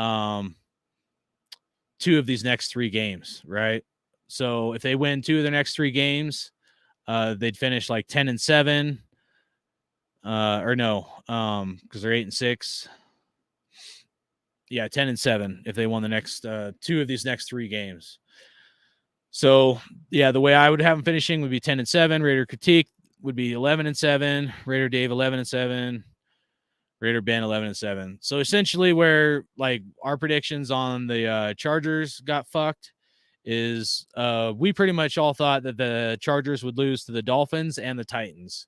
So the Chargers kind of outperformed to some degree. I didn't watch the Charger Titan game, but that's really disappointing to say the least. So I'll go back in here, pull up the draft, or not draft, the playoff picture. So, I mean, it looks like the Jets are out right now. Chargers snuck in for now. I mean, if the Chargers or Dolphins and then all the teams like ahead of us over here don't choke, you know, I mean, it's going to take a miracle for us to get in, even if we were to win out, you know, because we'd be 9-8. Essentially, we would need like the Chargers or Dolphins to be, you know, preferably like 8-9. So, I mean, it's not looking good. Plus, we need the Patriots, Jets, and Jags, Browns, and Steelers to, you know, lose some games in here. So, I don't know, man. It's just pretty when some of these teams won that I was hoping would lose, you know, I mean, it doesn't completely blow us out. I mean, I'm glad we won. That's all I really wanted is just focus on us and us win. But, you know, looking at it, it's still not looking good, you know. Going to take a miracle for us to somehow get a playoff spot, you know. And who knows, maybe this team can get hot. I don't think we played that good today, but I think the Patriots has a good defense. Like I knew it was going to be probably a close game and a tough game. You know, surprised Derek Carr didn't get sacked more, so I guess that's a positive. You know, I thought Derek Carr would get sacked you know, a couple more times. He did get sacked. I forget what the exact count was. I could pull it up, but you know, I remember when Judon was on the Ravens, Gruden came on and Gruden was like, doggone Judon. I don't know if you guys remember that press conference, but he was like calling out Judon. He's like, that damn Judon. So I thought that was pretty funny. And, you know, Gruden said Judon was going to be a pretty damn good player. And it turned out to be pretty damn accurate because I'd say Judon is pretty damn awesome. Pulling up their sack count. So they had 3 sacks. Let's see. Uche had half a sack. I don't know. Christian Barmore had half a sack. Devon Godex had half a sack. And then Lawrence Guy had half a sack. And then Yawan Bentley had 1 sack. So I guess looking at it from that standpoint, I mean, looks like Judon didn't have any sacks. I thought he had at least 1. But I'm just glad Judon didn't have any sacks because I just remembered that Gruden press conference where he's like, doggone Judon, you know? So, Southside Raider, man, what's up, brother? Hell yeah, it was an awesome win, dude. Good to have you in here. Crazy finish, dude. Pretty insane. I don't know if been a long time since I've seen a Raider game like that, especially to win the last second like that. So that was pretty amazing. I'll take it any day of the week, man. So, I mean, for as good as the Patriots defense is, being sacked 3 times isn't good, but we're lucky it wasn't more. I mean, for as critical as people are on Derek Carr, could he have scrambled a little bit more? Yeah. But there were some times we did see him scramble. So I guess looking at it from both sides, I mean, I think it was good to see Derek Carr scramble. Maybe could have done a little better in some of those few times he got, sacked. But, again, this is where sometimes our players got to make plays too, I mean, our offensive line has to block better sometimes in some of those instances. Our wide receivers got to catch the ball better in some of those instances, So that's how I look at it. Last year I was at a point where I was just like, shut the fuck up and show me. This year I'm at a point where my main topic is guys just got to step up, man. They got to step up and do better. And if they don't, then they don't belong to be a Raider. And that goes for everybody. Nobody is free of that, in my opinion, of that take or that, opinion that I have, at least. Whether it's Darren Waller, Derek Carr, Hunter Renfrow, Mac Hollins, the only people I'd say that wouldn't even be close in that category would be Devontae Adams, Josh Jacobs, Max Crosby, maybe Nate Hobbs. Other than those 4 guys, I'd say, everybody needs to be looked at, and evaluated fairly, the good things they did and the bad things they did. And if the bad things they're doing, if they're missing things, aren't good enough, then, I'm not sure they should have a starting role on this team, let alone be part of this team, So that's where I'm at with it. I just think players got to step up and be better for this team. And if they can't, then kick rocks and get the fuck off my team, our team, stop wearing the silver and black. So anybody want to say anything before I head on out here? What's up, Southside Raider, man? Hopefully you're doing good. Got a little heated earlier, but a lot of emotions right now. The way the Raiders won wasn't pretty. I'm just glad that we, that we finally beat the Patriots. Finally beat the Patriots. That's all I care about. I hate the damn Patriots. So especially after the Tuck game and all that bullshit, all the years that they beat us, whooped our ass, we finally fucking took one to them. So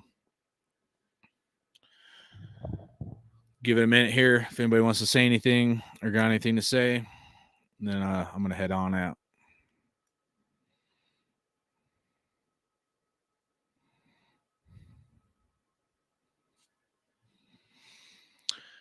All right, guys. I don't know if we're going to be able to do a show this next week. Things are kind of crazy with Christmas. If I don't see you guys, man, hopefully you guys have a blessed Christmas. Billy, let me know if you got the gift card that I gave you. Thanks, Laker Nation, man. Appreciate you tuning in. Please subscribe. Sorry guys, I got a little heated. I just don't like we ain't gotta take shit fucking personally, man. I mean, we don't gotta get personal with each other.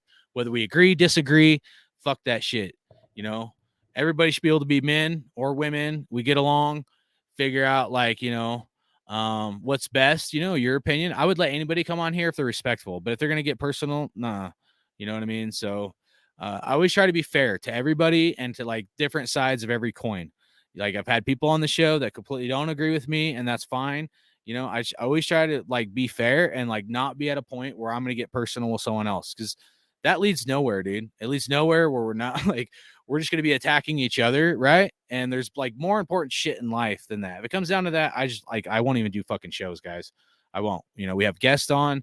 We try to be respectful to each other, and it takes all kinds of minds to make the world go round. Remember that shit. No matter what someone thinks, whether they're right, wrong, all that shit, it don't fucking matter. So, I always try to think about those things and think about all sides of the coin. It doesn't mean I'm flip floppy or whatever. I'm always going to have an opinion. I'm a strong minded opinion person, but there's times where my opinion could change, or someone could prove me wrong, or someone could have a different opinion. And I respect that, dude. I respect people that have a different opinion to the best that I can. You know what I mean? And I'll just leave it at that. So I don't know what's going to happen with this team. If we're going to keep Carr, get rid of him, I guess we'll figure it out. I just want to fucking win. I want a Super Bowl in Vegas next year, and that's it. Just a little thing. I just want us to win a Super Bowl in our home stadium next year, you know?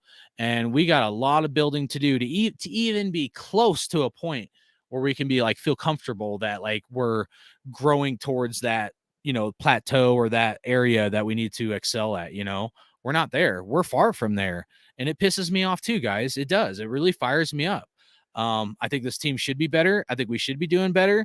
I'll take any wins we can get. But at the end of it, like, you know, a rookie is not taking us to a Super Bowl next year. They're not. It's like historically, like never been fucking done. Or like once, I think, by Dan Marino or some shit.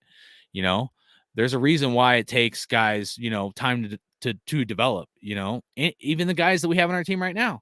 Think how long it took Josh Jacobs to come on the scene and really like show out. Max Crosby, what took him at least 3 years in the league to really start like shining like a star. Max Crosby. You could go back to, I'm pretty sure even, you know, Khalil Mack was like that. So almost nobody like just comes in the league, no matter their position or role, and they're just like going to be like a star stud day one. It takes years. And guess what, guys? We don't have years. We don't have years. Look at the roster. Before you start personally attacking, start looking at the roster. Look at the contracts. We got 3 fucking years. 3 years with some of these guys. So after this year, we got 2 years with some of the contracts we currently have. Devontae Adams' contract, I forget what it is. It jumps up like an insane amount if we keep him past 3 years. And I'd love for him to be a Raider, but we can't pay Devontae Adams $40 million a year or some crazy shit like that. I forget what it is, but it's like $35-40 million a year. We'd be paying Devontae Adams after like the third year. So we're not an endless bank account. We can't just go out and like sign people and, you know, extend these contracts. At some point, they're going to hit us. Just like the Chiefs, and Patrick Mahomes' contract is going to catch up with them. I'm telling you, just watch. Eventually, unless they somehow kill it every draft, right? Unless the Chiefs kill it every draft, at some point, the Chiefs' contract with Patrick Mahomes paying their quarterback that much money is going to catch up to them, and the Chiefs are going to suck because they're not going to have any talent around for, you know, Patrick Mahomes to throw the ball to, unless Patrick Mahomes takes a pay cut or restructures his contract or some shit like that. Why do you think Tom Brady over all the years restructured his contract so many times? That's how you win. You want to win? That's how you fucking do it. You know, and we have a short window, and unless some of these guys restructure their contracts, you know, we better draft really well or we're in a really bad situation. It sucks. If you really use your thinking cap and you look at the contracts coming due this year and look at like the length of contracts coming up, so try to put your general manager hat on and not your fan hat. We're in a tough situation. This coaching staff and this GM has some really tough decisions to make moving forward, whether or not we make the playoffs, whether or not Carr balls out, you know, to keep Carr, get rid of him, because that affects it too, you know. So, you know, moving forward, you know, all I want is to figure out a way to win a fucking Super Bowl, you know. And the way that I look at this roster right now, even if we get rid of Carr, I mean, we'd be in probably a 2 to 3 year rebuild if we get rid of Carr. By that time, we're not going to have Max Crosby. We're not going to have Devontae Adams, you know? So just, I don't want to get personal, but you got to fucking look at the whole picture. And if you don't, and you want to get personal, that's fine. That's cool. That's cool. You be you, but don't be fucking stupid either, because you got to look at the whole fucking thing. Okay. Because some of us as fans, we forget to look at the whole picture. And I know, because I've looked at it and I've drove myself crazy trying to figure out if we have to do a full rebuild on this fucking team, because I don't want to do a full fucking rebuild. I want a Super Bowl in Vegas. I don't care how we fucking get it or what we got to do. Ain't no rookie quarterback taking us to a fucking Super Bowl in Vegas next year. I don't give a fuck if it's CJ Stroud, Bryce Young, fucking somebody like, you know, Joe fucking Namath comes back from fucking, you know, he comes born again or some shit, you know, Joe Montana. It ain't gonna happen, man. So that's how I'm gonna look at this shit. No matter now, next week, going into off season, I want to know what it's gonna take for us to get a Super Bowl next year. And if we can't get it done, I don't know. We all thought we were gonna do good this year and go to the playoffs and be a lot better than we are. It's not good enough. So we'll see how it goes down, man. All right, guys. I'm head on out, man. Southside says lots of chances are coming into us off season. Bank on it. Yeah, but we might have limited cash too, because if you look at the cash available, it's not very good. And I don't want to get rid of Josh Jacobs. I forget what it is. Maybe it's like 30 mil or something, maybe a little over 30 mil if we keep Carr. I mean, tough decisions to be made. You got to think. Someone like a Max Crosby or something, right there's, anywhere from 17 to 25 million dollars. We need some interior guys. We need some offensive linemen. I tell you what, if we keep Carr, that money's going to dry up real quick. And I know because I've looked and I've tried to figure it out, and I've drove myself crazy just about trying to figure it out. To figure out if we're going to have a rebuild or if we got a real shot to make a Super Bowl run with some of these guys we got. So that's why, to some degree, some of these other guys got to fucking step up, man. They got to do better. The whole team has to do better. And I don't want to go through a rebuild. Been through so many rebuilds, man. My fucking ass cheeks hurt, man. So appreciate y'all's Ghost, man. Take it easy. M85, what's up, brother? So I want to see the season play out first. Yeah. I agree, man. That's where I'm at. I just want to see how it ends, I want to see how Carr finishes the season. I want to see it from all these guys, I want to see it from Darren Waller, Hunter Renfrow. I'm trying to stay reserved right now before I make like a final decision. Oh, get rid of Carr or whatever. I'm going to think about this, guys, as the best decision, like my opinion, to get us a Super Bowl. And that's it. And a Super Bowl with Devontae Adams. Not a Super Bowl 3 years from now, right? Not 3 years from now when Devontae Adams may no longer be a Raider. But while we have the guys we got right here, or at least most of the guys, a lot of them will be gone. But I'm saying, we need to figure out with some of the studs that we got. I want to keep Jacobs. I want to keep Max Crosby. We are going to have Max Crosby, but I want to keep Max Crosby. I want to keep Devontae Adams.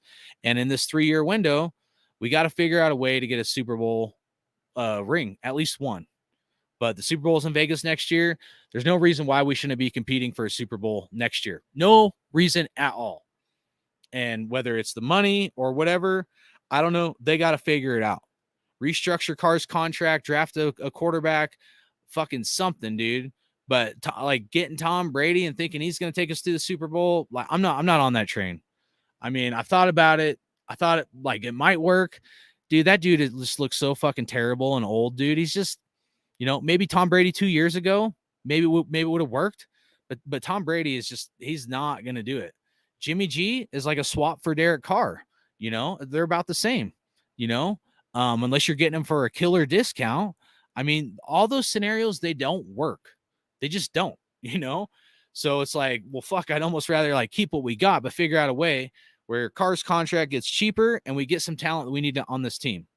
And, that's what needs to happen. And I'll be honest with you guys, my opinion, I would present Carr, hey, this is what we got to do. We'll keep you, but we need you to do this and this with your contract. And if Carr says no, then I say hasta fucking la vista, because that means he does not want to be a Raider. And I said this years ago.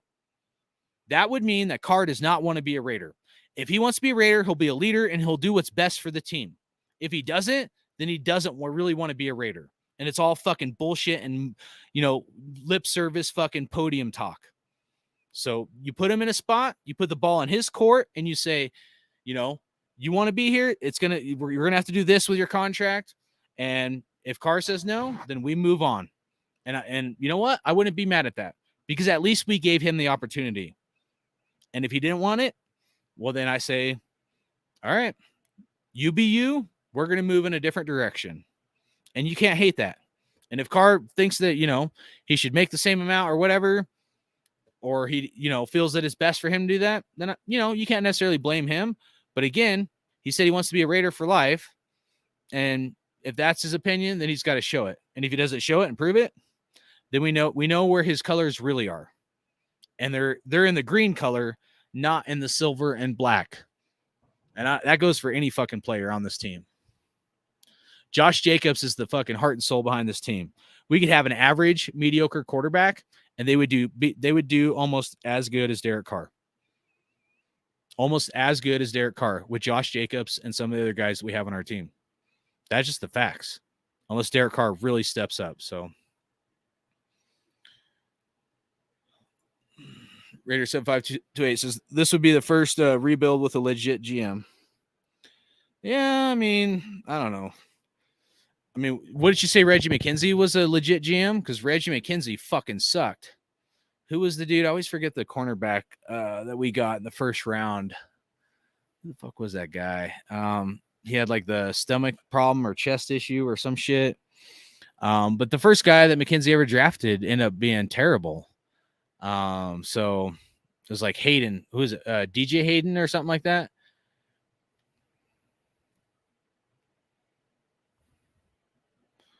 He was snapping legs last year. I bet it's a setup to trade to the Pats. Yeah, I don't know, man.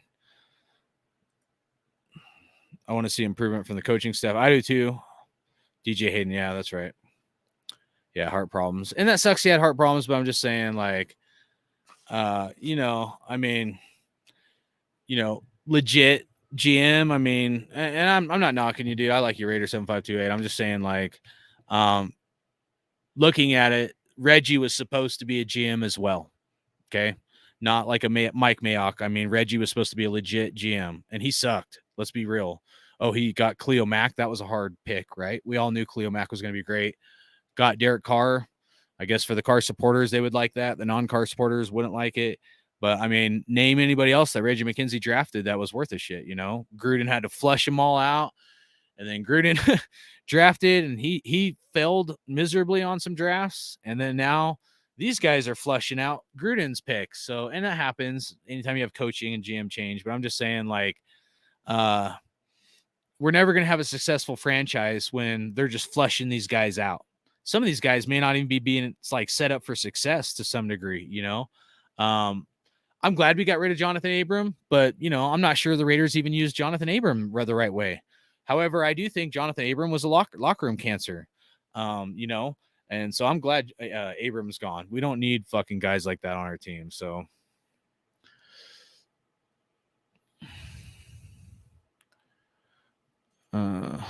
keep Matt Collins or what? I'd have to look at his contract. See, people like, here's the thing, man. Like, sorry guys, I try not to smoke cigarettes while I'm on the live here, but you know, I have to look at his contract, and like a lot of Raider fans are like, well, I ain't messing with that guy's money, and that's none of my business, you know. And I think that's horse shit. I mean, I hate to say that about people, but like I really do, because if Derek Carr's making 40 million and he should only be making 25, 30 million, well, guess what? That difference of where he's at versus what he should be making is a Josh Jacobs or maybe a defensive lineman, you know. So when you look at it in terms like that, is Derek Carr at his pay he's going to be making next year worth that cost, you know?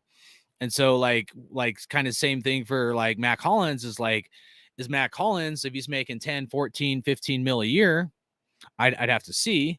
But if he's making that kind of money and he's playing like he's playing, I don't exactly think that's worth it. Now, if he's making 5 to 7 million, you know, that might be a little different, but I still don't think he's a number two.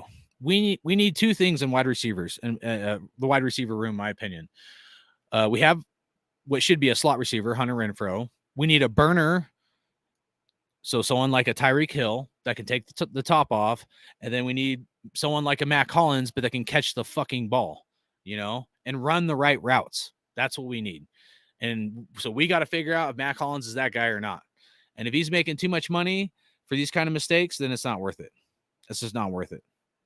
He's not worth that kind of money and that, you know.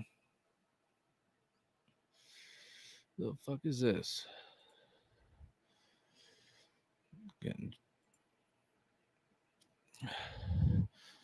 2014 was Reggie's best draft. Other than that,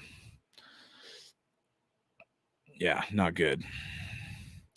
Reggie was below average. Yeah, but like, I don't know. Maybe coming in, he was below average. There was a lot of, I mean, to Reggie's like, to be like kind of on both, to think about both scenarios, we were in like a financial fucking shit show when Reggie came on. I do know that there, like, we did not have enough money in the Raiders because we had overpaid players and shit for a long time. I mean, I can't even remember if we were still dealing with the Jamarcus Russell fucking contract bullshit or whatever, but because I know that hurt us for a long time. But, you know, we were definitely in like a a cap hell situation where we had paid guys that weren't on the team anymore, and it just completely fucked us up. So, and overpaid guys at that.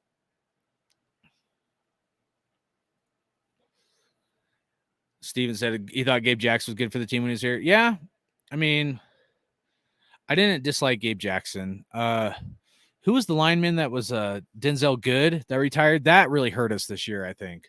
Remember, we were going into the season thinking Denzel Good was going to be a Raider, and then all of a sudden he retired. So he drafted Cooper, brought in Crabtree, and took tight end Reggie. Wasn't that bad, man. Cooper was okay at times. Crabtree was good for 1 to 2 years. Cook was good for 2, maybe 3 years. So, I mean, you might have something there. I mean, but Cooper, I don't know, man. Cooper was quitting on routes and stuff, dude. Maybe part of that was John Gruden, but I wasn't a huge Cooper fan, to be honest with you, dude. Just like he's one of those guys that had potential. And I just think there were certain guys on the team that the Raider organization was getting so much hate from the move and shit in Oakland that maybe it was just real tough for some of those guys like Cooper. I think Cooper checked out. I think he checked out a good year and a half before he left the Raiders kind of thing. But that's just my opinion, man. So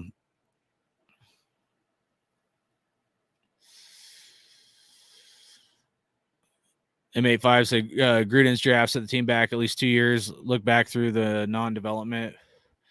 Yeah, I mean, no, it hurt us. I mean, I'm not sugarcoating it. It just he hit on some at least. Remember, a guy from Pro Football Focus, not saying a lot of those guys I don't agree with, but he said like you got to hit on like 2 or 3, at least 2, but like 3 guys in your draft. At least 1 stud, and then 2 guys that potentially can like fill in here and there. If you look at it from that standpoint, that's only a 42% draft rate. I'd have to go through, all the years Gruden drafted. But the other thing is like, this is where shit like bugs me, right? So, people want to like have excuses and look at things through like one lens. But like, Gruden and all these teams, and we were all dealing with it, but like, with COVID and shit, they couldn't meet guys in person, dude. Like it was a completely different realm.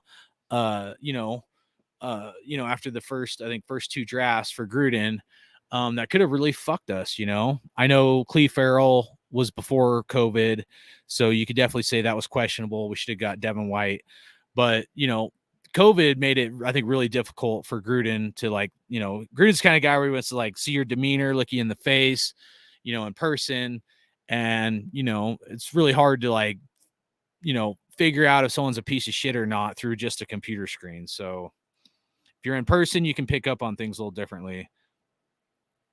Reggie, I think he's doing something for the Dolphins. I think Reggie, at least he was, I think, doing something for the Dolphins for a while. Not exactly their GM, but like an assistant or something.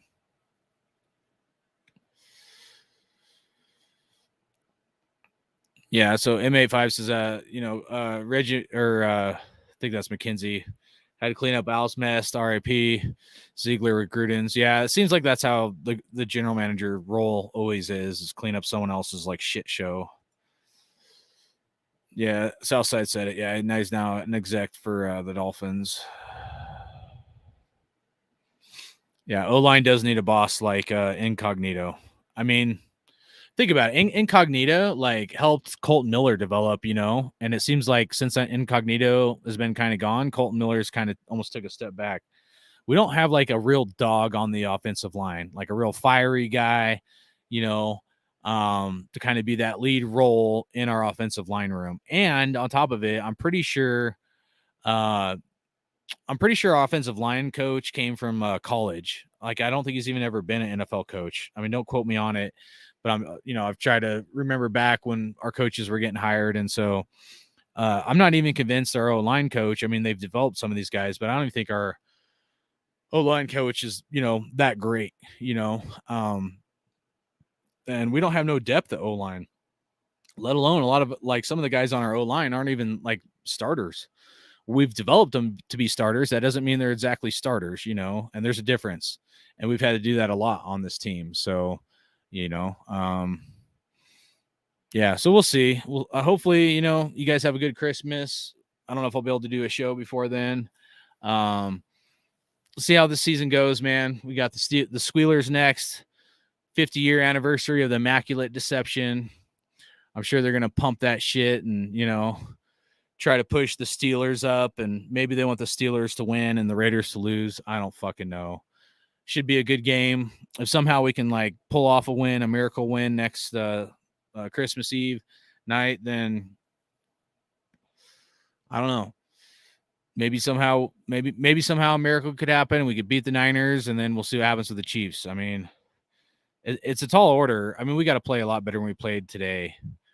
I mean, when I look at it, I try to be fair, and I look at how the Raiders played. I mean, it was great to win, but I don't think the team played great. And the Steelers, we may not need to play great, but if playing the Niners and the Chiefs, you play like that, we're not going to win. So, if they're gonna pull a rabbit out of the hat somehow and do like a miracle for some, like 1 in a million shot at a playoff chance, we'd probably be one and done in the playoffs. I don't fucking know, but I mean, they got to pull it together. Hunter Renfrow, Waller, they got to like mesh into the team, and everybody's got to do a better job. We shouldn't have to like win by hoping all these people lose and barely skating on ice. I mean, we got to get to a point as an organization where people like fear us, and like we can go into a game being favored, or like being like knowing we can beat this team and being okay with that. So our mentality needs to change, in my opinion. We play down to so many people's levels when we play them that it's ridiculous. Like we shouldn't be at a point where we have to keep these games this close. It's the NFL. A lot of games are close, but I mean, some of these games we should have stuck our foot on their throat and just kept our foot on the gas. And maybe it's Derek Carr. I don't know, guys. I mean, I just think there's a lot of like things on this team that need to happen for us to like just completely dominate somebody. And it's going to take everybody stepping up and doing their job. And I don't think enough people are. And, I hate it because like I hate what our coach is saying. Well, we need better execution from the players. Because I don't exactly agree with that. I think we need better execution from our coach to get the players to play better. And if that means Josh McDaniels has to flip over a table, or stick a foot in someone's ass, then he needs to fucking do that. That's what I say.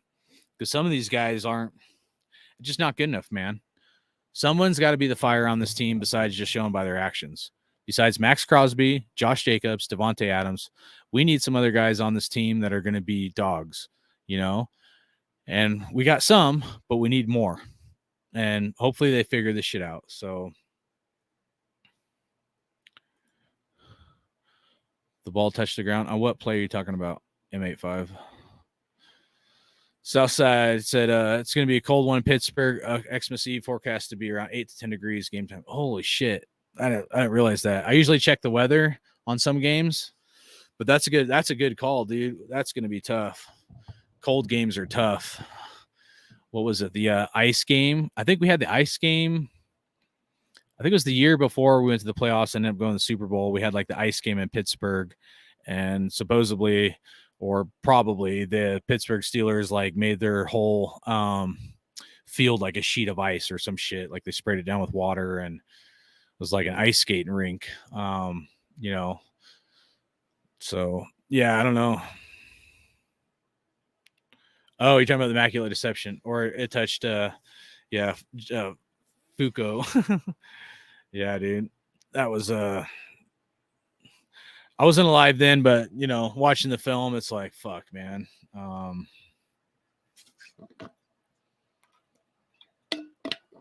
right, guys. Well, I'm gonna get out of here. Unless you guys got anything else to say. Glad we won. We'll see how this we got 3 games left, man. And then it's gonna be off season. Everybody's gonna be clickbaiting about rumors. So like I hate the off season because it's such a clickbait like bullshit, So I usually typically haven't done a lot of shit because I just don't like talking about drama and all this like dumbass shit. I think it's dumb. I like to talk more intelligently, hopefully, like if we get a player, that's cool to talk about and shit like that.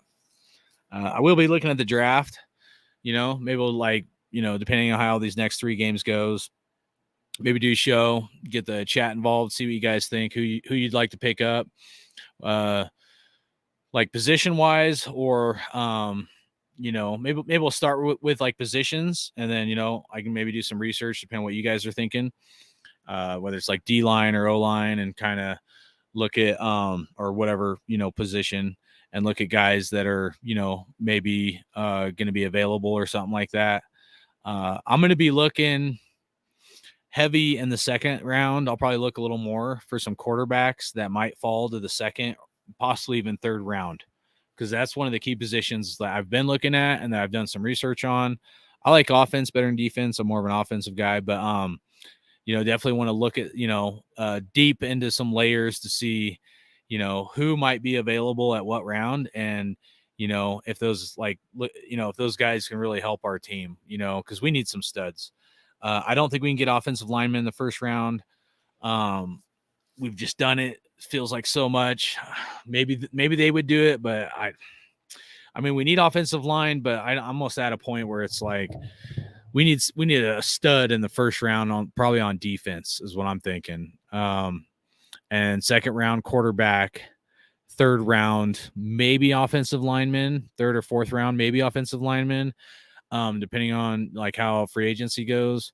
But like we're going to need a cornerback, a safety eventually, depending on what they do with Harmon. Trayvon Moehrig has been questionable at times. We need a middle linebacker. Perriman's probably going to be gone. Bowman's probably going to be gone. Both their contracts are coming up.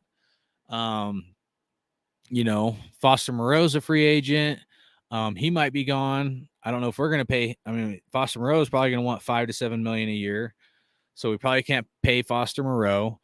So we're going to have to pick up a blocking tight end from somewhere. Laker Nation said a stud D tackle. That's what I'm thinking, dude, is like first round, just go get a super stud D tackle, dude. That's what I'm thinking, man. Our D tackle, I mean, we've struggled, dude. I mean, I like what Tillery's doing.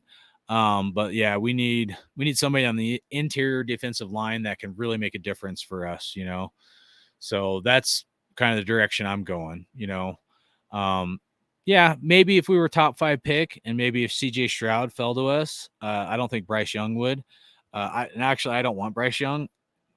I'm tired of short quarterbacks. They can't see over the offensive line. I'd rather have like CJ Stroud over Bryce Young, but that's me. But, like maybe if one of those guys fell, maybe you take him.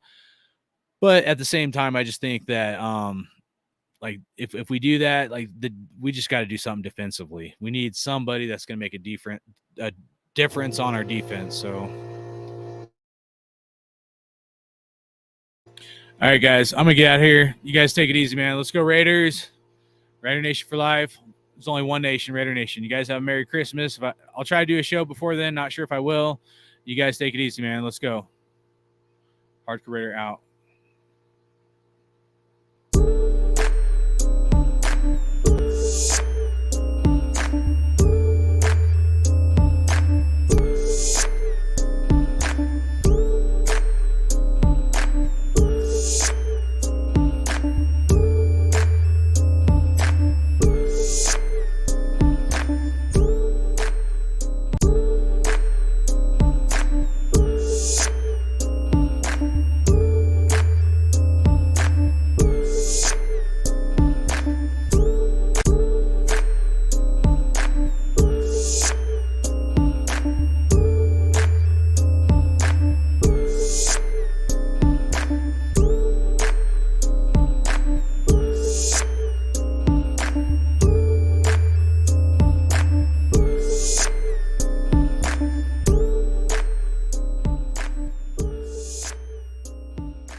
Foster Moreau just got a touchdown!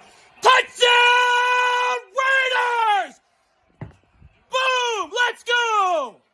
Everybody's working for the weekend. All right, pick is in for the Raiders. Hopefully it's Josh Jacobs. Let's go. I got kicked in the nuts the first pick. Let's see who it is. Let's go. The Oakland Raiders select Josh Jacobs. Yes! Yeah! Fucking touchdown! Raiders! Let's go! One Nation, Raider Nation, that makes up for Clelin Ferrell. Let's go! Daniel